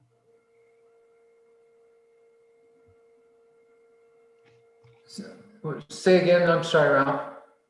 Hey, Glenn, can you, if this is the wrong time or you don't have that in your framework, I'd like to know what your plans are in terms of meeting these goals in regards to commercial and retail. Do you have any, Yeah, do you have any so, thoughts that you could share with us? sure. Chris, can you turn on my share screen? Here, let me see. Yeah. Yeah, Thomas, you can go ahead and share now, Glenn. Thanks, Thomas. Glenn, just so you know, I don't have control over anything. Oh, I mean, yeah, I'm a presenter just like you.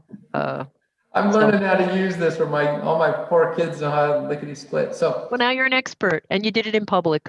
all right. So I've sent this in the past. If you don't have it, I'll resend it. So this is all of Shoreline. So up here's phase 1, down here's phase 2. Here's the trees in the park. This is proposed phase 3. This has the old little block, little boxes, but I can update that. So a lot of questions been, when's the village center, clubhouse, and all that amenities coming in? Thomas and I drove the site. That's going to go here. That can't be done until literally I get utilities and a road to it. So right now, phase 3 would bring in the utilities here, and it'd actually be this section of road to get the sewer over to here. So once this gets finalized and underway, then we're going to start working on phase 4 or 5. We're not sure exactly what we're going to do yet, but this road would need to be completed, which could pick up a future phase here. And then we can bring utilities to the village center here. So as a developer, we'd really like to get going on the village center, the clubhouse, and all the amenities, the pickleball courts, swimming pool and such that would come with this. So 2 things need to happen. We need to have enough rooftops to be able to facilitate, to financially to hold it for all the residents. And then we have to have utilities there for it. So this would be part of our next proposal or incongruent with the next phase, whether it be this royal blue or whatever it may be. Now, as we're bringing the utilities over to here, this little red section, this is actually 2.5 acres of which it's called live, work, retail. So we may have some, space to lease out for office, whatever, a little coffee shop, we wouldn't necessarily get into the retail business other than we could build some facilities that we could sell, to what other people may want to incorporate. So we would provide that. And then we'd have maybe a small studio or live above that. So neither one of these can happen until the utilities in this section of road would get in. But again, once we get phase 3 going here, we'd be working on phase 4 and bringing these amenities in. So Glenn, the red section, are you planning to sell that to an operator that can do the live work, or what are your plans there? If you don't want to be in the retail business, how do you envision supporting that? We haven't gotten that far. How it would actually be sold or managed, other than that would be the area that's. Okay. And Glenn, are you responsible for this as part of the shoreline development, meaning the red, the orange? Is that under your purview, so to speak? Well, the original KTGY site plan that was approved in 2016, that was part of it. So that, you know, it was called Live Work Retail section. So that would be, we commit to do that as well. Okay, I understand the phasing and the dark blue and the red and the orange. So I just was wondering more, you know, where you stood on this. You know, and the other thing that I'm thinking, and you know, it's certainly it certainly doesn't carry any weight until after June 22nd, but we have an annexation, so that may even change some thoughts in terms of potentially how we would, you know, work with you on dealing with this land and potentially making it more recreation or something, if all those capabilities were, you know, put in an annex zone. Anyway, food for thought. Yeah, and so June wanted to know where 22nd, Yeah. what's the June 22nd date? That's the vote on the That, referendum. yeah, that can impact a lot of things. But I just wanted to get some clarity, or at least, you know, fuzzy clarity on where you were going with your commercial and your, you know, your workplace and work live retail kind of scenarios here. So this is great. This is helpful in terms of the bigger picture, and that these would be coming in shortly after phase 3. Correct. And Yeah. the other food for thought here is there's a lot of density happening down here potentially. And do we have enough roads to service that much density? Enough, you know, ins and outs to be able to service that much? And are those roads at the lower, you know, the lower width as well, particularly if you've got that density with some commercial? So, but again, more food for thought at this point. Right. Well, we've got, yeah, that's part of the discussion. We've got some other folks on the line that can take that. So, all right, I'll stop. Any other questions on this? Glenn, this is Chris. Just your concept plan of putting that red circle of commercial. What was the driver for locating it there? The original KTGY site plan essentially had this main phasing and road coming down with this half moon idea. So that was the site plan from 2016. So this section road and this half is done. All we've done is we've flipped pods around a little bit. The original plan actually had the single family homes down here and some multifamily up here. After meeting with Bob and some other residents that live here, we agreed that we'll put some single family up here near this single family and then move the multifamily down here. So that was we've already made that change. This area has always been, you know, multifamily. The village area has generally always been down here. So I guess the answer to your question came from the original site plan improvement. Yeah, the reason I asked that is because Shoreline Road is our through road. So that's on the top of that purple area. Correct. So here's Shoreline. That makes, to me, that makes more sense. Since that's our main road going from the park up to, you know, the current town hall area. That makes a little more sense to me for having potential commercial space because it's, you know, near a through road rather than off in a neighborhood with a road that we worry doesn't have enough access points for, you know, quick escape in a wildfire.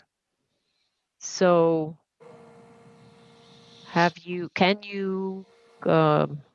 would you consider, you know, where you might be placing this commercial? I realize if you build, live, work, I don't exactly know who you would be attracting to be, in that red, semicircle location. KTGY is a nationally renowned land planner, and their concept and idea behind this is to have it centrally located for all the residents in Shoreline to be able to walk to it, in the morning, cup of coffee, evening, whatever it might be. So I think that's the reason they centrally located for these areas. It's not, putting it here on the corner for drive-by traffic like, the gas station or something. That's not what the concept behind it is. It's So would that be an amenity that would be paid for? Let's see, coffee shop. Like I'm thinking, oh, if I were opening a coffee shop, yeah, I'm going to put it at a busy street corner. I'm not going to put it in the middle of, essentially. Yeah, I'm not in that type of, industry, the retail, things like that. So this is where it's been proposed. Again, tonight we're focused on phase 3. These are all just future phases. So. But right. But it's important to us as a council and as a community to understand not just bits and pieces, but to see the whole concept fit together. So, because if we, if we just keep going forward with, row after row of rather dense housing, how are we actually serving the community overall? And what amenities are we actually putting in place, and where is the concept of where they're going to be located, so we can feel a sense of assurance that we're not just painting ourselves into a corner with just a bunch of residential units. I echo Chris's thoughts here. It seems to me that the purple area makes a whole lot more sense if there's going to be some commercial that it's located along there. And the red space looks to me like that's a really nice park location. Yeah, maybe that's where the pools should go, or the central, meeting area. I don't know. It's just, as a resident and knowing what this road is like, because I've ridden my bike on it many times, the parts of the roads that are in, and even some of the roughed in areas. It's a pretty, I don't know, from a commercial standpoint. Even if you had a yoga studio in there, for example, you wouldn't be getting all of your clients from the neighborhood. Some might be driving over from one of the nearby HOAs, or even coming from Park City. It's just, it's just, to me, it's a very, I don't understand the concept. And I was asking you to explain it, Glenn, because I don't understand why this makes sense. Yeah, like I said, this is just from the KTGY site plan, the little red moon area. So we're certainly open to suggestions. And okay. I appreciate you listening to our feedback as well. Yeah, I've been taking notes. Okay. On my phone here, so you see me looking down. I'm adding notes. So that's terrific. Thank you. You all have this. If not, I can email it. So I'll stop the share, and then I think. Okay. Thanks, Glenn. Back to Thomas then. Yes, we can come back to me, but maybe before we go to some of the remaining items I have, they're pretty de minimis at this point, just noting some of the retaining wall locations and some of the recommendations, requirements. We've discussed those with Glenn in detail. He's been amenable to those. I wonder if maybe now is a good time, since we were discussing circulation a little bit, to turn it over to Ryan and discuss the roads before I kind of go into any of the weeds a little bit further. Hey, Thomas, the only thing I had on, you hit one topic that's usually a hot button with me, and that's the geotechnical. Do we have any further information on any size of walls, retaining? I saw just a quick comment that some slopes were moving that were higher than I thought, a 2-to-1, 3-to-1, if I remember correctly. We don't have to answer that here, but maybe we can get some further information. I think Ryan that was going to be part of your output or as well, if I'm not mistaken from what I was reading. It is, and we do have some drawings that talk about slopes and retaining walls, and I'll say that the retaining walls are relatively small. I believe that everything is planned to be around 6 or 7 feet at the highest, and so it's small relative to some of the other developments that we've had to consider here recently, and there's fairly few of them in terms of linear feet. And to be clear, when I say 6 or 7 feet, Glenn, correct me if I'm wrong, but that's the maximum, and then they taper down to less than 4 fairly quickly. So it looks like retaining walls here are fairly small. The road issue is really the major issue that I have from engineering, and then there's some fallout issues from that, depending on how that issues resolved. The grading plan and some of those slopes and retaining walls are going to change a little bit, probably not fundamentally, but they'll change a little bit. The storm drain report and some other things will have to be updated. And so the big item I have, and Jerry hit on it earlier tonight, is the road width. And from there, we'll have those other questions I can answer probably at the next meeting on exactly how big the walls are, how steep the slopes are, and what we're doing, or what the town would like to require to mitigate those. So the wider the road, the steeper the slope, typically. Generally speaking, yes. As we make the roads wider, we can expect the slopes to get a little bit steeper, and we can get the retaining walls to be, the retaining walls will likely get bigger. It's unlikely the wider roads will flatten anything out or get rid of any retaining walls. Fundamentally, the engineering did put in a report that is in that packet that went out just right before the meeting. Understand that it's a lot of information to try to read through. The nut of it is I appreciate working with Glenn. We have been working together over a year, and I think we have made the plan better and done a number of things. Glenn's been gracious enough to make some changes. We've not gotten everything we wanted. Glenn's done more than he's wanted, which I think is the definition of compromise. One issue that we're stuck on is the road width, and so it's been brought up a number of times, but what they've proposed is 26 feet, including the gutter. And what we agreed on, and I'm sure that many of the council members will remember the ride in the fire truck and the many meetings that followed, discussions of road widths from 36 feet and 32 feet minimum down to 24s and 20s and up to 26s. And how we had that discussion, and what we settled on, and what the council directed us after all of those discussions was 26 feet of asphalt, not including the curb and gutter. And that was for a number of reasons, and it was based in part on the local fire marshal that's responsible for responding to Hideout and treating emergencies. And I believe Clint's on the phone tonight. But a big part of that is that here in Hideout, we get a lot of snow in the winter. And these are public roads that our public works crews will be plowing.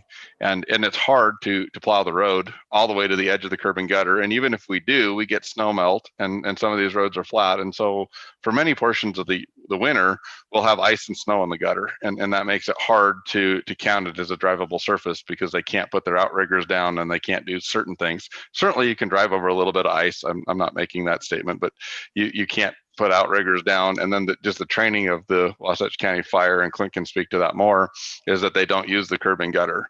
And so after a long debate with the council, and I won't rehash that because I'm sure most of you still have a little PTSD from the debates, we settled on 26 feet of asphalt plus the curb and gutter. Since the council passed that, we passed it as it's a health, safety, welfare issue, and we required all subdivisions that were not platted or the roads were not physically built to go back and do that. And we've required it of 5 subdivisions, including one who was under construction, but the plat expired before they recorded it by accident, and he had to go back for an approval. And when he came back for the approval, we made him change the road to a wider road. And so since we passed that code, we have upheld it among all of the subdivisions to get the wider road standard.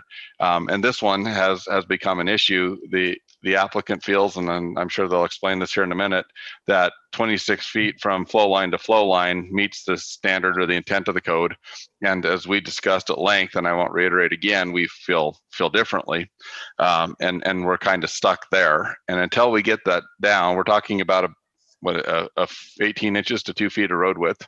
It's relatively minor, but it's hard to finalize the grading plan and finalize those retaining walls and trails and other things until we know exactly how that looks.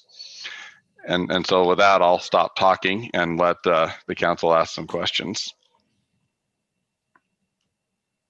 So I'd like to ask a question of Polly quickly here to, from a legal standpoint, where are we on this? Are we legally within our rights to ask for the 26 feet of asphalt based upon the health and safety and the way that that was passed? You're on mute, Polly. Sorry, there we go. So it's my interpretation that we are on legally sound ground. Although the original application is under the MDA and they are vested under the vested code, it's not so much that it's under our new code that creates this requirement, it's that the 26 feet requirement is related to health safety issue. And this isn't just, the town engineer saying, I would like this. This has been with conference and written findings, written direction from the fire district, whose recommendation we take and whose recommendation we would recommend following. And we now also have precedent of us upholding that based upon what you just described. Yes, and we've also done that with access roads, is my understanding as well. Yes, and I guess I would add that the code had a lot of things in the new road standards, as Jerry will recall, as we edited that. But the part that we're requiring here is the 26 feet of asphalt, not including the storm drainage or the curb and gutter.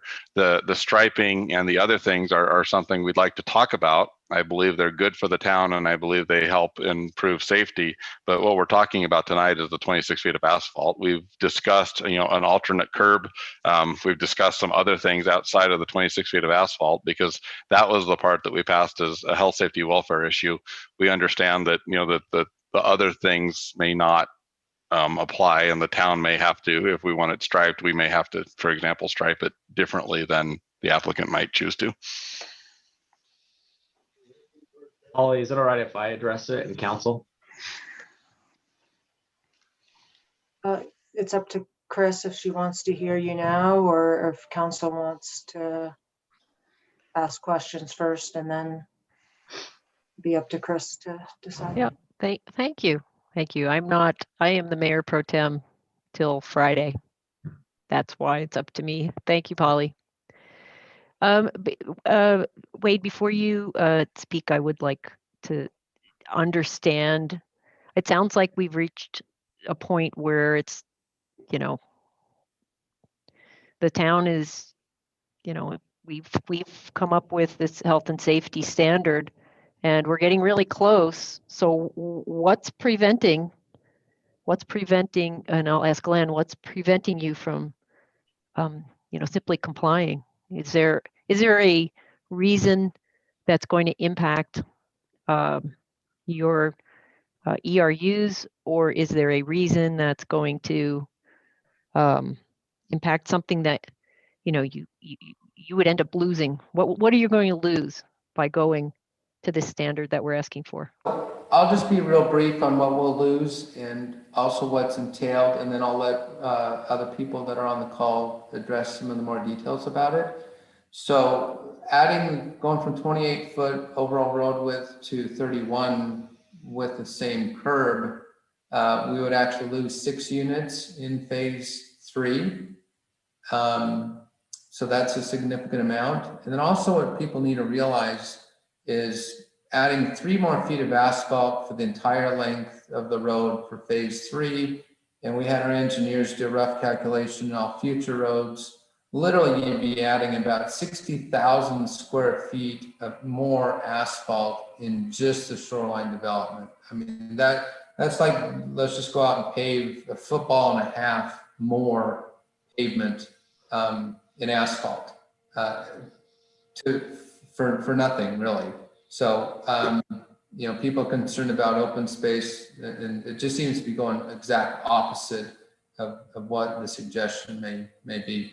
So that's kind of the reasoning overall is, yes, we will lose some units in phase 3, and it does burn up more asphalt and less open space.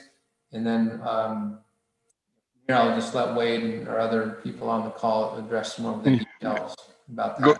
And Glenn, I'd just like to address that. When we discussed and talked about this at length numerous times, if you've got a drawing that shows the loss of 6 units, would you send that over? Because we haven't seen that. The drawings we talked about at the last big meeting we had, it wasn't there, and the one that we had put together had a different conclusion, that we could put the road in without any loss of units, with possibly one deviation to setback. Tomorrow, Ryan. So. Okay. The one spot that people pointed out, that looks a little tight, that goes from tight to non-existent. It gets so tight, the units it's not feasible.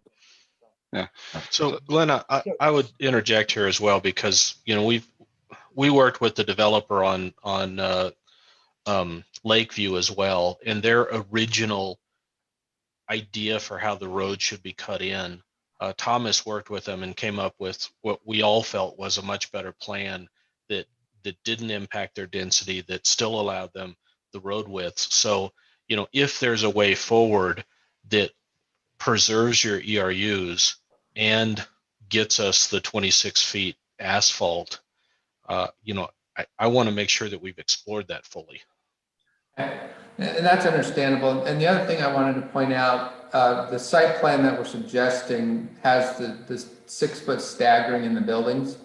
The road that winds up, if you widen the road from 28 to 31 overall, you're losing 3 additional feet. So we start losing the ability to stagger the buildings back and forth.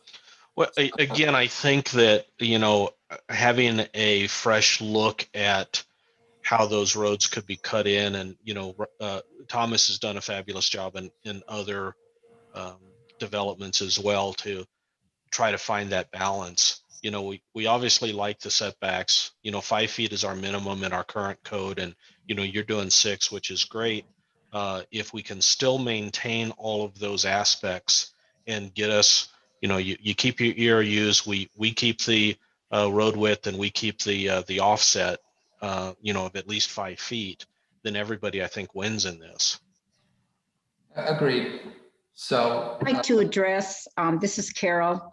I'd like to address the health and safety issue, in that in my rush to get to this meeting on time, I came down Hideout Trail, and there were 2 vehicles parked on the trail, one on one side, one on the other, but almost across from one another.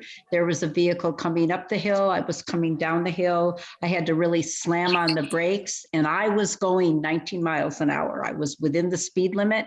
And I just think it's an issue with these narrow roads, and you have people parking on the roads. I know there's signs. I know they're not supposed to park, but they do. And you get people out driving, you get traffic, and you have a narrow road, and you're going to get an accident. That's what I have to say.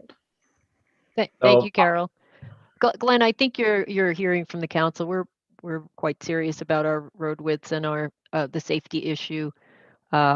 We did, as was already mentioned, have meetings with the fire district. Lots of discussion about this. We've had emergency services vehicles here that have had to respond on these narrow roads.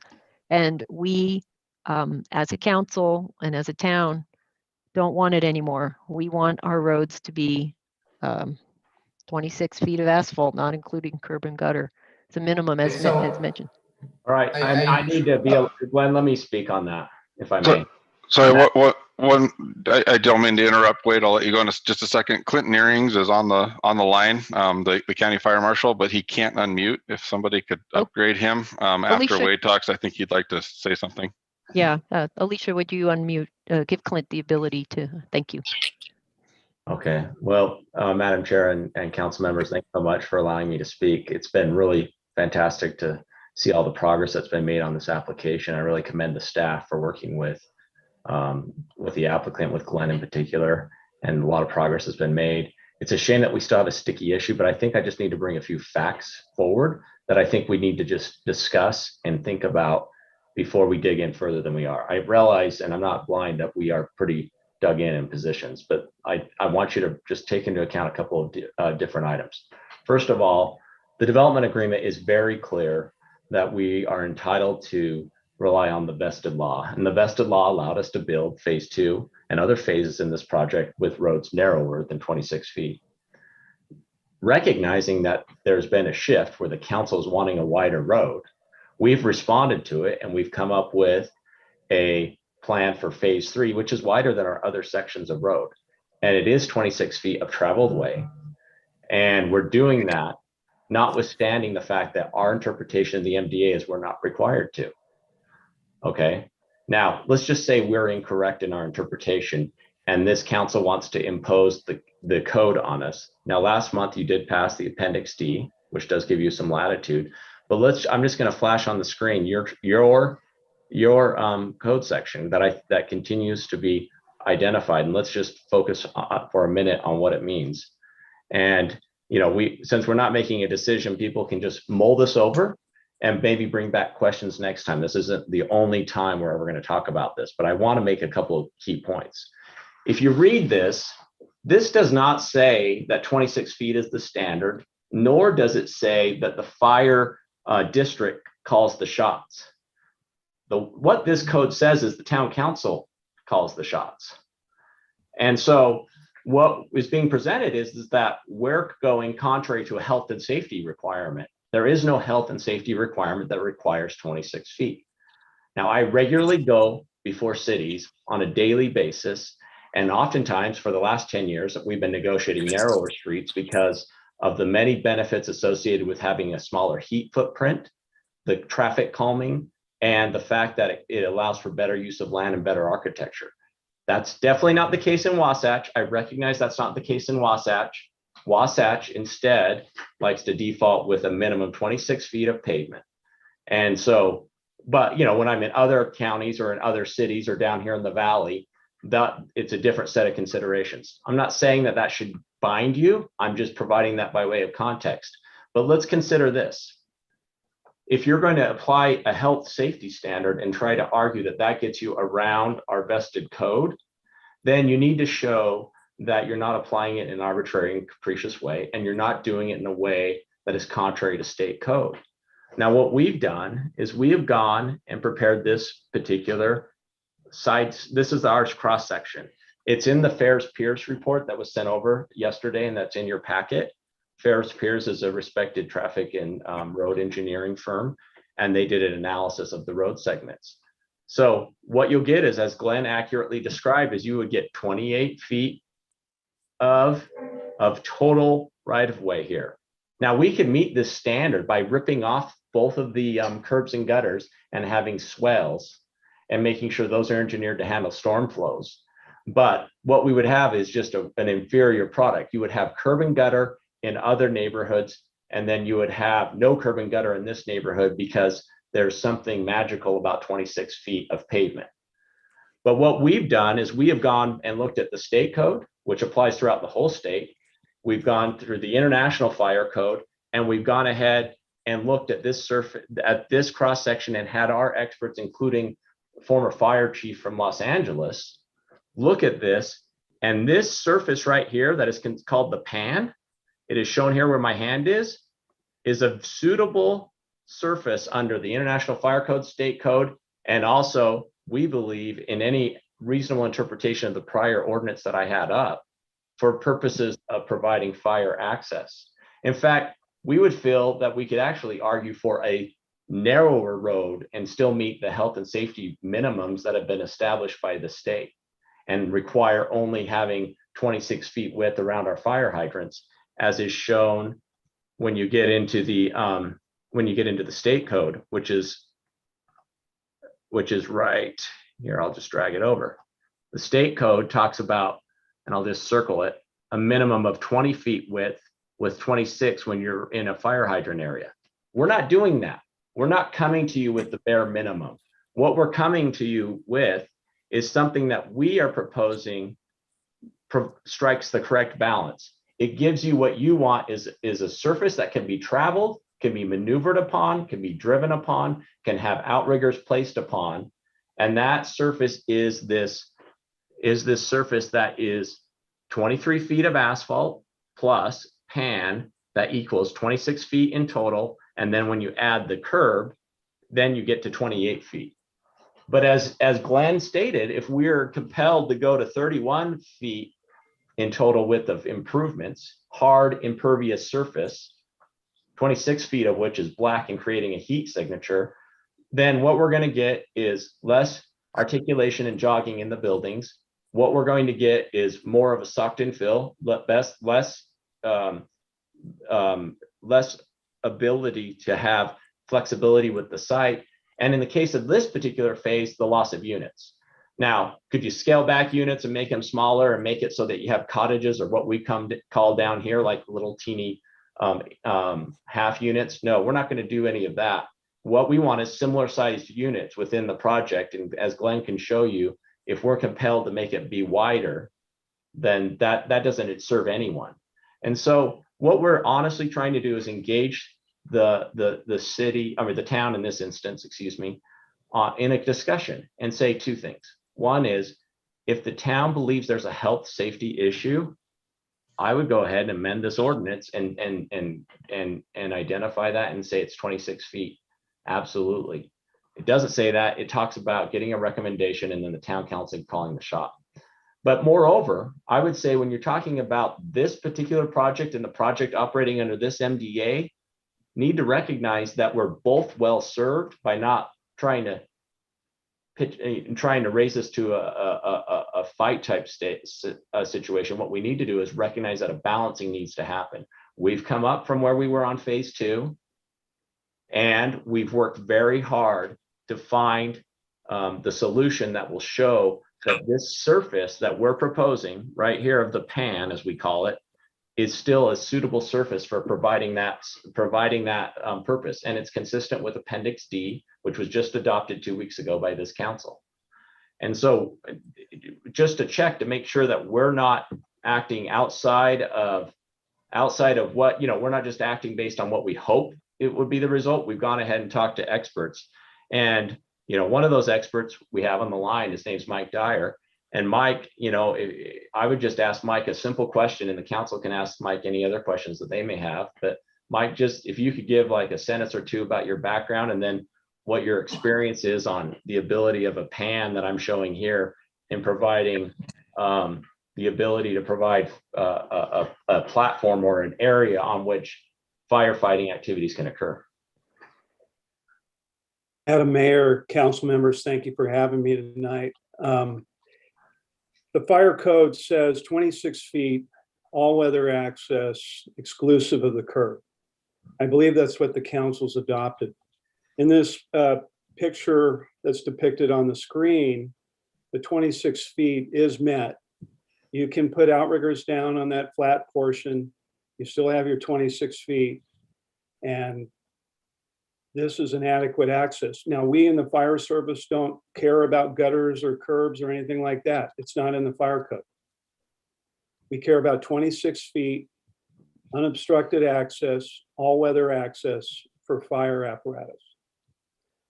I didn't give a little bit of my background. I was the chief deputy of Los Angeles County Fire, the number 2 position there, and then I left and became fire chief up in Santa Barbara County. I've also overseen large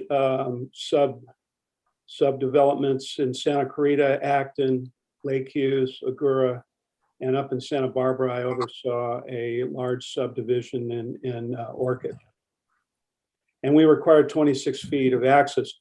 We had one little story. One of the developers wanted to put the curbs and gutters in ahead of time. And really that, from the fire service standpoint, we didn't care. It's nicer looking. Some of the developers want to put the curbs and everything in ahead of time So it's easy, they don't have to do it twice. We only require all-weather access. And so a lot of them will put in just, an engineer will certify it, and it'll be all-weather access. And then after everything's built, they'll put in the asphalt, concrete, and curbs and gutters later on. Any questions? right. Yeah, I got a question, Mike. Doesn't Los Angeles burn down every year? And to the best of my knowledge, it doesn't snow. But in all seriousness, I think we do have some unique challenges up here in this environment. So, but I do appreciate your service. My great grandfather was a fireman. His nickname was Iron Lungs Keeley. This is back in the days before people had breathing devices. So I appreciate what you do and your thoughts. But I do think we have some very unique challenges. And my opinion from the town council is, first and foremost, I'm sorry, safety is not negotiable, especially when we're dealing with narrow roads in the wintertime and the possibility of people not parking properly. In my opinion, that's kind of where we're coming from on this. We want to work with GCD, but again, safety comes first and foremost. Thank you. And I know Clint wants to speak, but I will echo what Bob is saying. I don't see my gutters all winter. And sometimes I don't even see all the asphalt because we got 2 or 3 feet or even 6 feet of snow on the sides of the roads and no gutter involved. We don't even see the gutter. So Ryan mentioned this earlier. While I respect that in the summer and other months, that might be a usable surface, in our winters, it is not. All right. Thank you, Jerry. Thanks, council. Right, and I second that too. I was just going to ask Mike, how much snow and ice do you get in Los Angeles County? Well, I know that our fire Do you mind chief- if I speak, council members? Well, hold on. I don't know who's speaking. Yeah, who is Clint, Fire Marshal. Oh, Clint, thank you. I was about to ask you to speak. Thank you. Go ahead. Excellent. Perfect Yes, timing. thank you very much. Clint Aarons, Fire Marshal for Wasatch Fire District. Speaking to the points that were just made, I'm born and raised in Wasatch County. I've been on ambulance for 14, going on 15 years. I've been on fire for 12 years. I've responded in the snow, rain, sleet, all sorts of types. So I speak with a knowledge of the terrain and of the problems that we encounter in the area. We cover a large area. We have 2 full-time staff station. I know what our response is. I know what our response times. I know our response plans. I know how we activate. As fire marshal for the county and providing input to Hideout Town, my main concern, the fire chief's main concern, is the life safety of the citizenry, and secondary, the responding fire personnel or emergency personnel, whether that's firefighters, EMTs, or law enforcement.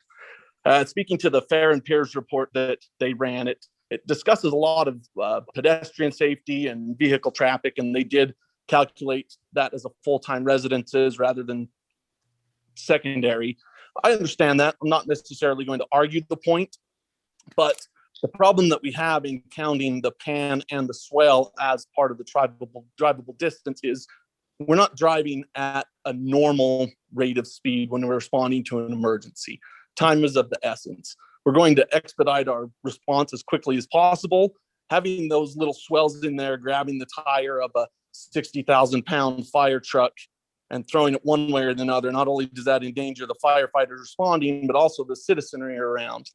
Anytime we have an emergency, whether that's a medical, a law enforcement, or a fire, it's more than just your primary residence flow calculations. People tend to flock and gather to the scene of an emergency. And as was mentioned by, I apologize, I don't remember the council member's name that said she was getting to the meeting. If we can't get to the fire, if we can't get to the emergency because we're squabbling over 18 inches of road, it's fairly problematic. My other point would be that that I can kind of see where Mr. Gabler is coming from, but the curb and gutter isn't designed as part of the road. Its design feature is to convey runoff away from the road.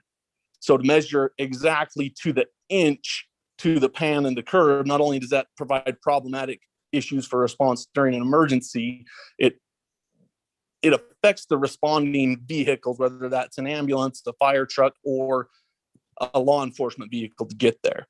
And along the point of, we have 2 stations. Wasatch County Sheriff's Department provides our law enforcement for Hideout. Traffic control for the first 10 to 20 minutes of a fire scene or any emergency is going to be pretty well delayed. We may luck out and be able to pull resources from Summit County or Highway Patrol, but the dedicated law enforcement responding personnel are sheriff's deputies. So crowd control and access of emergency vehicles to the scene and getting victims out is going to be extremely problematic with the increased distances we have, that the sheriff's department covers the same 1,200 square miles that we do. So that's why we're not necessarily just digging our heels in for no reason, but the numerous scenarios and nuances that we have as a fire district responding to 7 municipalities and nearly 1,200 square miles, it varies quite a bit from other areas. It's different than Park City, than Unified Fire, than St. George, than LA. So we do have a lot of unique circumstances on our own. And that's basically the gist of what I wanted to convey, is we're not just digging our heels in to dig it in. There are reasons behind it. And do I think we can drive on the curb? I don't doubt the majority of it is drivable, but our firefighters that we just put through the advanced driver operator class are trained not to deploy on curbs, not to deploy on anything that's not a black asphalt. Granted, it's not in International Fire Code, but it is the best practices as per International Fire Safety Training Standards. And I can entertain any questions from the council if you have any. And just so you're clear, everyone on the council, thank you, Clint, for your explanation. We're not asking for the curb or any portion of the curb to be counted. We're only asking for the pan, which is an approved drivable surface under the International Fire Code. That's meant to convey stormwater. And also, as I'm showing here on my screen, is considered part of the apparatus access road for asphalt, concrete, or other driving surface, as long as it has a weight bearing rating of this amount, which it will. But again, as I said at the very outset, if this is just the issue, we're not gonna, we'll take out all the curbs and you'll get your black asphalt, but you're gonna now have a subdivision phase with just 26 feet of asphalt, and you're not gonna have curbs, because we're that committed to providing a good quality product in terms of architecture and in terms of making sure we don't create more hard surface and hemming us in further when we're trying to achieve a neighborhood that has roads on the back and the front of these structures. So, I mean, I think this is, this 3 feet is an important 3 feet as we're trying to establish a good feel. And we feel as though staff, and in particular Wasatch County Fire District, has refused to take into account the big give we've made over what was approved under the vested code, which was our prior phases, which were narrower at 22 and 23 feet. So it's not as though we're being obstinate. We've made serious moves. We've just received no reciprocation from the fire district. Oh, okay. Well, Hold on with that. Jerry, did you have a comment? Then I'm gonna wrap did. this up. Go ahead, Yeah, Jerry. so before we start drawing lines in the sand that, none of us are happy with, I thought we were at a place where we said, let's explore some options that gives us the road widths we want, gives you the ERUs you want, gives us the at least 5 foot of offset between buildings. And, let's explore that before we start talking about removing gutters and doing a, substandard product. Let's do the work necessary to make sure that we've covered all the bases. Okay. Well, with that, I'd like, and I appreciate that, Jerry. I think you said that very well. We've got a lot of work to do, it sounds like, from this working meeting with folks going back, thinking about the feedback that and the viewpoints that were presented tonight, to come back and bring their reactions back to the council. So That sounds like a lot of work. Our next meeting is our regularly scheduled monthly meeting next Thursday. I am a little concerned that's a lot to do before next week. And I was wondering from a council perspective and also, from the developer's perspective, if we shouldn't perhaps carve out some more special meeting time to continue this discussion that would be outside of our normal monthly meeting. So if I might respond to a couple of those, Chris, that actually may be a good idea. That I'd be happy to meet, maybe not in a formal, I mean, we don't necessarily have to have a formal meeting like we are tonight, but yeah, that would be a good idea to continue the dialogue by emails or whatever between now and June 10th, the normal town council meeting. So we're not doing a vote tonight, obviously. Tonight was, I feel, very beneficial, open discussion, and I do want to continue that discussion. So just to summarize a few points that I've been making or taking notes on, going from the current 28-foot TBC to TBC, which we have now, using the curb that has been used, pushing up to 26 foot of asphalt, which would take the road to 31 feet overall, we would indeed lose 6 units, and I'll be happy to show those plans to Ryan. Ryan has made some suggestions. We could look at using different curbs. So we'll explore those options and possibilities. So it sounds like the 26 foot of asphalt is kind of the standard the town is holding tight to, and not counting curb. So, we can look at those, explore those options with that route. I think we made some good progress on the architectural. I will update the 3D modeling that we've had, and we'll put some better jogs in the building from 5 to 6 feet. We do want to keep that in mind, incorporate that in the site plan. But again, keeping in mind, if the roads do go wider, that jog just simply won't fit any longer. And we may even lose more units than just the 6. So we'll also put some steps in between unit to unit so it doesn't look like one flat ridge line. Like I said, as the site changes, the site grading would require a step in the building to match up with the road.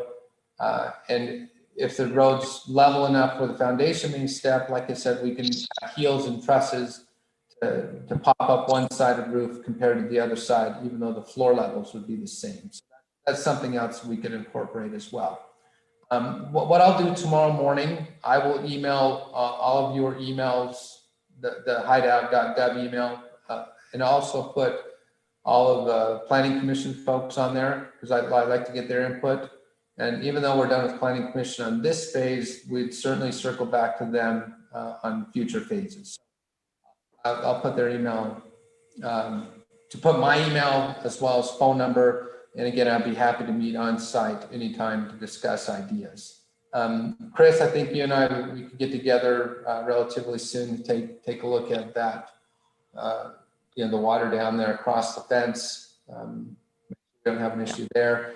And we've agreed to fix the wire on the fence line there. We'll keep an eye on it. If it does get beaten down, which it will, we'll put it back. I've got guys they'd love to do that sort of thing. So I'll let their responsibility to make sure that. Well, Glenn, thank you for taking such good notes and for your summary. Does the council have any more comments? Polly, did you have something to say? Yeah, I had a few things. First of all, I just wanted to make sure this was a continuation of a public hearing.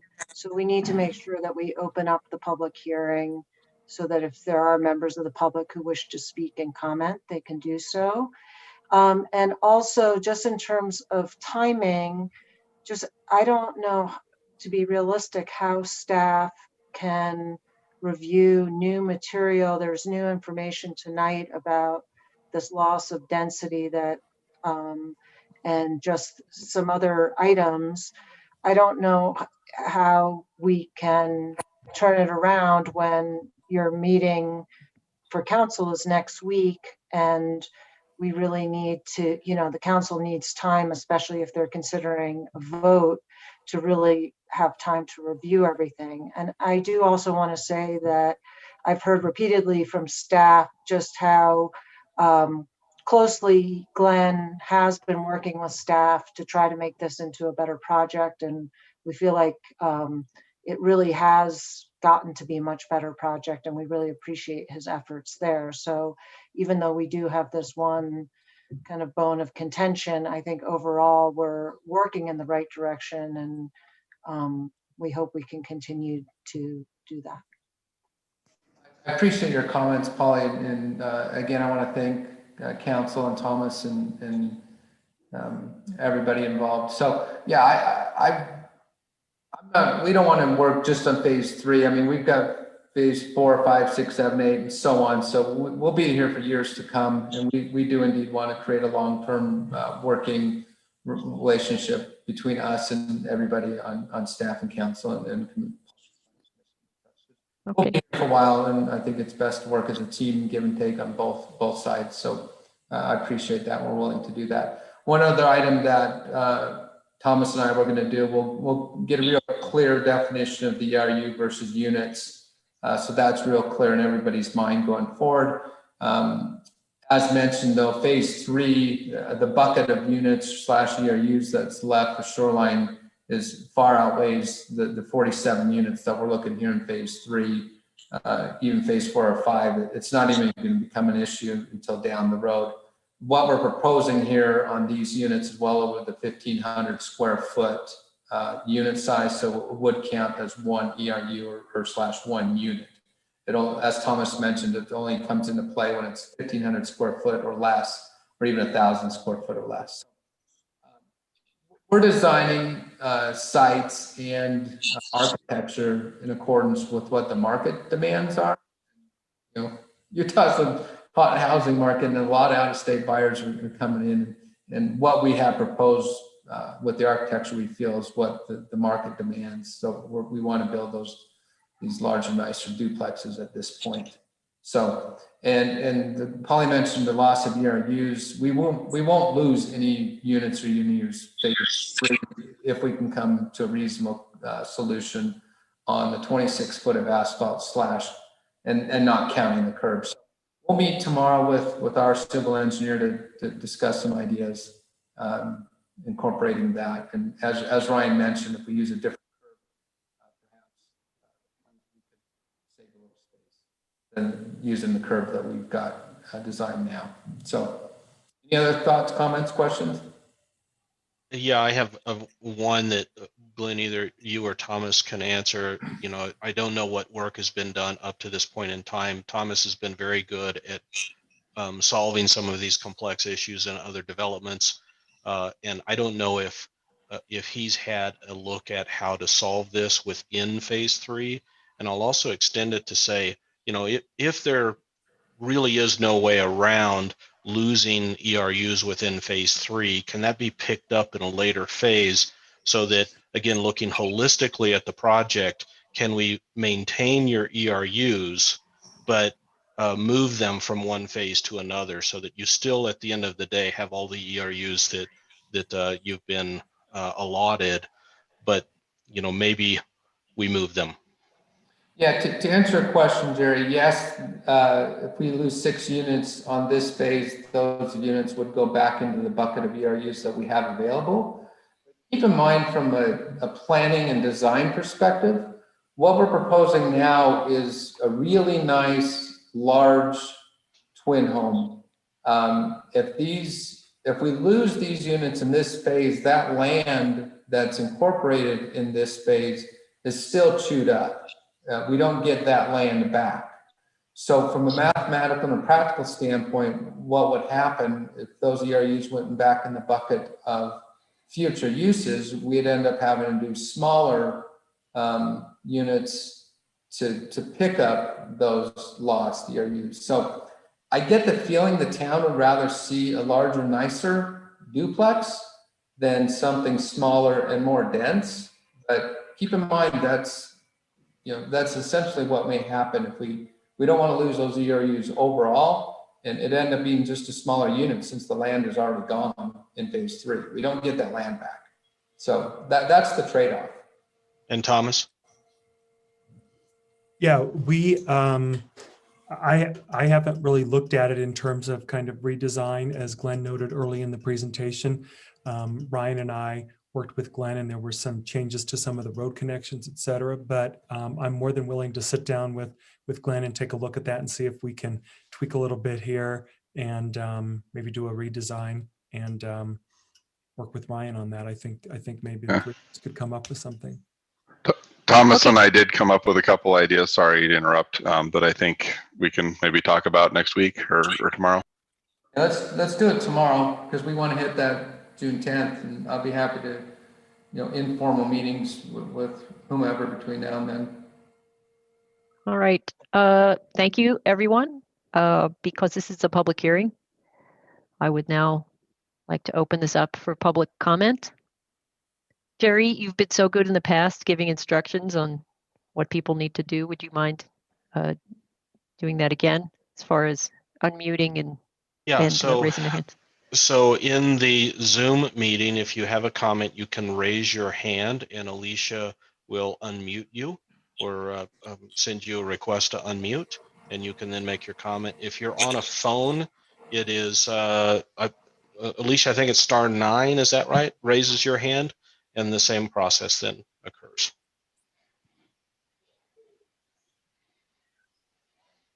Okay, so I see Carol Thomas has a hand raised.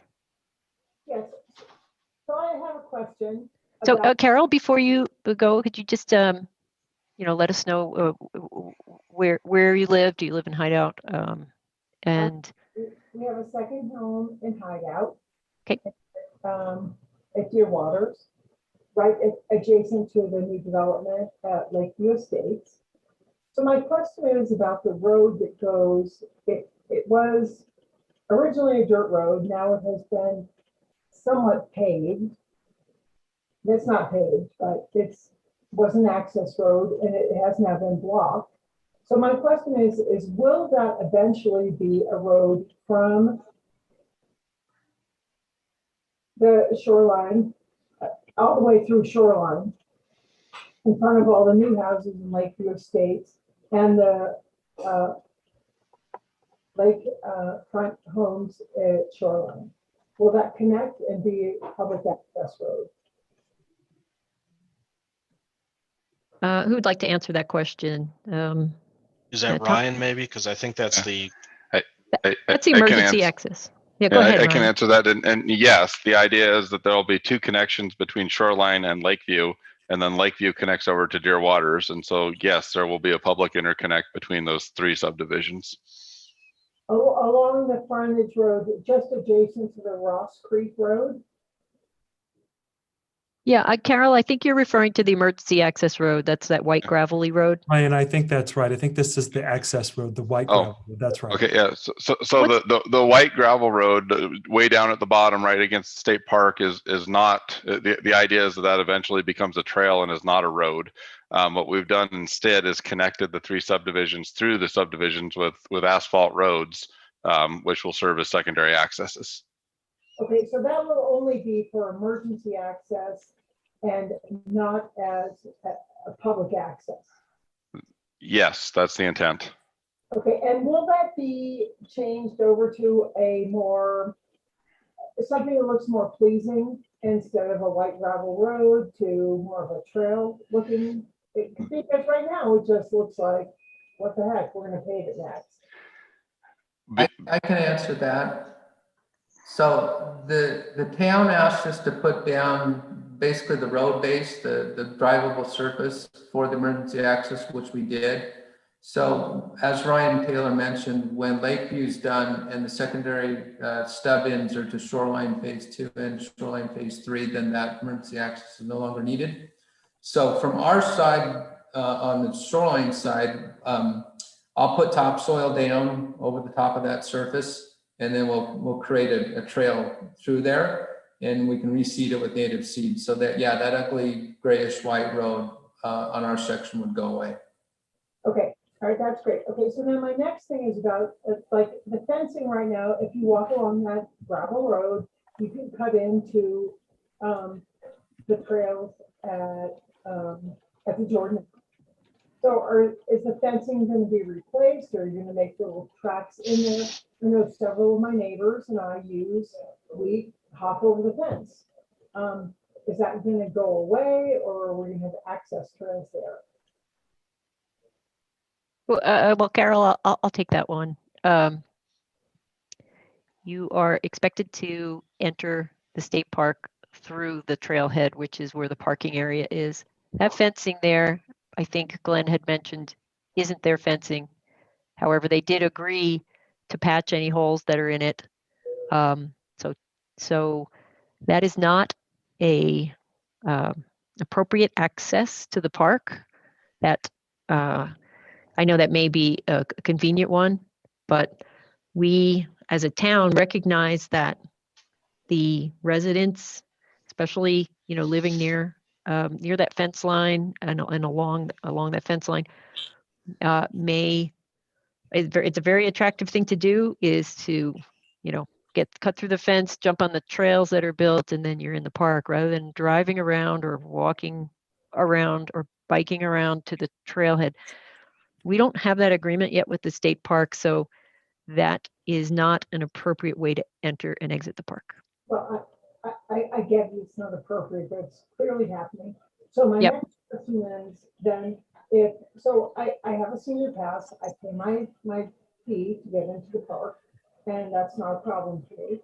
But will there be a way for us to get to the trail without having to go out onto the road where there's going to be so much traffic?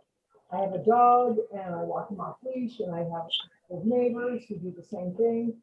So the nice thing is right now we cut onto that gravel road, we hop on over the fence. We pay our fees, but we do hop over the fence. Will there be access to those trails without having to go out on the road? So currently we don't have an arrangement with the park. That has been our intent. It is like, I'll call it on the list of things we want to do as soon as we have time to do them, or enough help from community members to help us make some of these things happen. So that's the intent, but it hasn't been executed yet. We don't know if it's possible. We have to come into an agreement with the state park. I want to add one more thing. I'm also a dog owner, and many people in town are dog owners. I'm just going to add that we do have a leash law here, and I just wanted to make you aware of that. And state park also has laws related to keeping your dog on a leash. I think they have specifically a 6-foot leash maximum. So I just want to call your attention to that. The ability to bring dogs into the state park is a privilege, and I have heard in the past, not recently, but in the past, that the state park, if they do have problems with dogs chasing wildlife or etc., or they're taking a swim in the reservoir, they do have, it's their prerogative to, in the future, prevent people from bringing dogs in the park. So I just wanted to call your attention to that, and the rest of the community, just to make them aware that it is a privilege that the state park allows us to bring dogs in. Interesting. Yeah. So just keep that in mind. And I just wanted to let you know. But yeah, and hopefully I answered your question. It did, and it also, I'll take up some issue maybe with getting a dog-friendly area, like maybe at the end of Ross Creek, somehow, a dog park. I'll have you know, in another development, when we are getting a public park and a dog park, it's coming in a future phase, but that's going to be over in the Deer Springs area, which isn't that far from where you are now, but it is. So that's coming. It's I don't know if we'll get it next year or the year after, but it is coming in a future phase over there to have a public park with a dog park. All right, well, good to know. All right, well, thank you so much. I appreciate your input. Sure. All right, any other hands up? I don't see any. So I think it's, what did you say, Jerry? Star 6 to unmute if you're on phone only?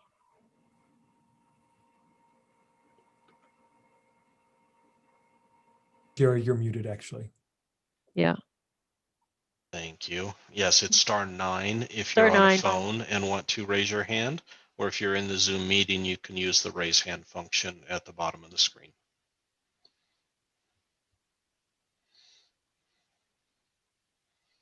Okay, I don't see any more hands. So with that, I would like to close public input. All right. So that brings us to the end of our agenda. And I'd like, the council will need to make a motion to conclude the meeting. A point of order, do we need to continue this to the 10th? Yeah, we do need to continue it to the 10th because it is so that the public can track it. And I think it's important that we have some strict deadlines so that we can get council the correct, give council time to review everything. So I would suggest, I know that there's some talk, I don't know what this town engineer and town planners schedules are the next 2 days, but I would think that any new materials that haven't been provided before now need to be provided, tomorrow. And any talks need to happen within the next, this week so that council can have a packet ready to go by Monday morning. Yeah, I know that Planning Commission has, I think it's a 10-day window to be able to review any documents that have been presented, and we're already within that 10-day period. So it'll be a challenge for the 10th, any new materials that come in. Yeah, that does seem reasonable. So Glenn, would you, can we contemplate having a special meeting that's after the 10th to give us some extra time and so we can have a date certain to continue this too? And to be clear, I don't mind having conversation on the 10th, but I don't think we're going to be in a position to make any decisions if we haven't had the proper time to review the materials. Do we not have a meeting scheduled for Tuesday? My calendar. Do, Carol, we do, but it is on a totally separate topic. Right, and it's not a council meeting per se. Right, but it does, it still will take up time for the council. Also, Ryan, we have an infrastructure committee meeting next week. That takes time. I mean, we have a lot of meetings scheduled for next week. I just think we're pushing it. So yeah, let me kind of chime in. Yeah, we'll be more than happy to, work with everybody. And I see everybody's quite busy with all the upcoming meetings. So if we do need to schedule another special town council meeting to give that 10-day review time, then we could certainly look at that. We want to get all the questions answered, make sure everybody's on the same page. So I've already texted my civil engineer. He was on the call tonight the entire time, and I thanked him for listening, and I didn't have to say anything. We'll look at different options with different curbs to give the 26 foot of asphalt that the council seems to be wanting. And there are different curb profiles out there that might be useful that we can explore. So with the current road, the current curb profile is it's 2.5 feet each side. So it adds 5 feet, and that's kind of the big width issue, and we lose those 6 units using the current curb profile. So we'll look at different curb options and see what we can come up with. I'll work with Ryan and Thomas on that, and I really think that's the only loose item. Thomas and I can go tomorrow about DRU/units and just get a clarification page. other than that, I don't think there's any really outstanding issues that we need to address. But yeah, we could do a special meeting and give everybody time to review. Okay, I'm going to propose that it would be it would be the 24th. That would be the 2 weeks after next Thursday's monthly meeting, because we do have a kind of a soft commitment from the council to be able to meet on the 2nd and the 4th, if necessary, Thursdays for the month for an optional extra meeting. So yeah, let me look at the calendar, and I don't want to commit completely tonight, but let me get some stuff going tomorrow, and then we can certainly be in the loop. So we have to continue to a date certain, don't we, Polly, as far as a public hearing? Yes, you do. So you could either go for the 24th, and then if for some reason that's not the correct date, then, if that doesn't work, you could continue it at that date or post something continuing it. You could put it on for the 10th with the idea of setting the date on the 10th. Or as we said, as Glenn just said, this is the only real outstanding issue with this, although there were quite a few comments here. So I'm just looking at my calendar, and somebody mentioned you have another meeting next week about the infrastructure and such. Yeah, and if you need 2 weeks from the 10th, that'd be the 24th. So yeah, we could make a commitment to do another special town council meeting on the 24th. And then we would have time, let's see, 10 days prior to that would be 2 weeks from tonight, basically. Well, 14th. What 14th. Yep. Yeah. So we can have a commitment. Let's say this, by the June 15th, I'll have everything back with those updated 3D renderings, architecturals, all that sort of stuff. A new road profile that will work back and forth with Ryan and Thomas. And then that'll give council 9 or 10 days to review it before the special meeting on the 24th. Okay. Is that fair? Since really we're past the 10 days right now. The last thing we want to do is scramble and drop it on your desk 2 hours before the meeting on the 10th. Yeah, then we won't have a good outcome again. Yeah. Yep. And if we're the only item on the agenda, then it won't have to go to 1 in the morning or something. So I don't know what else is on the agenda for the 10th. Okay, so we'll continue the public hearing. The 24th, and we'll have everything worked back and forth by the 15th. And I'll work directly with Ryan and Thomas to get to that point. And then I'll email everybody tomorrow morning, my personal email and contact number. We'll be happy to meet on site and listen to feedback and go from there. Okay. Polly, do I need a motion to continue the meeting to the 24th? Yes, please. Okay. Bob, that sounds like you want to make that motion. So moved. I'll motion it. I'll second. Okay. All right. Okay, Carol. Yes. Ralph. Yes. Chris, yes. Bob. Yes. Yes. Jerry. Okay, so moved. All right. Are we ready to call it a night? Yes. Okay, so I'll need a motion to end the public meeting. I so move. Okay. Thanks, Carol. Did I hear a second, Bob? Yes. Second. Okay. Okay. Thank you. All right, all in favor? Aye. Aye. Yes. Any opposed? Okay, great. Thank you, everyone. Really appreciate your time tonight. Good night. Chris. Okay, good night. Good night.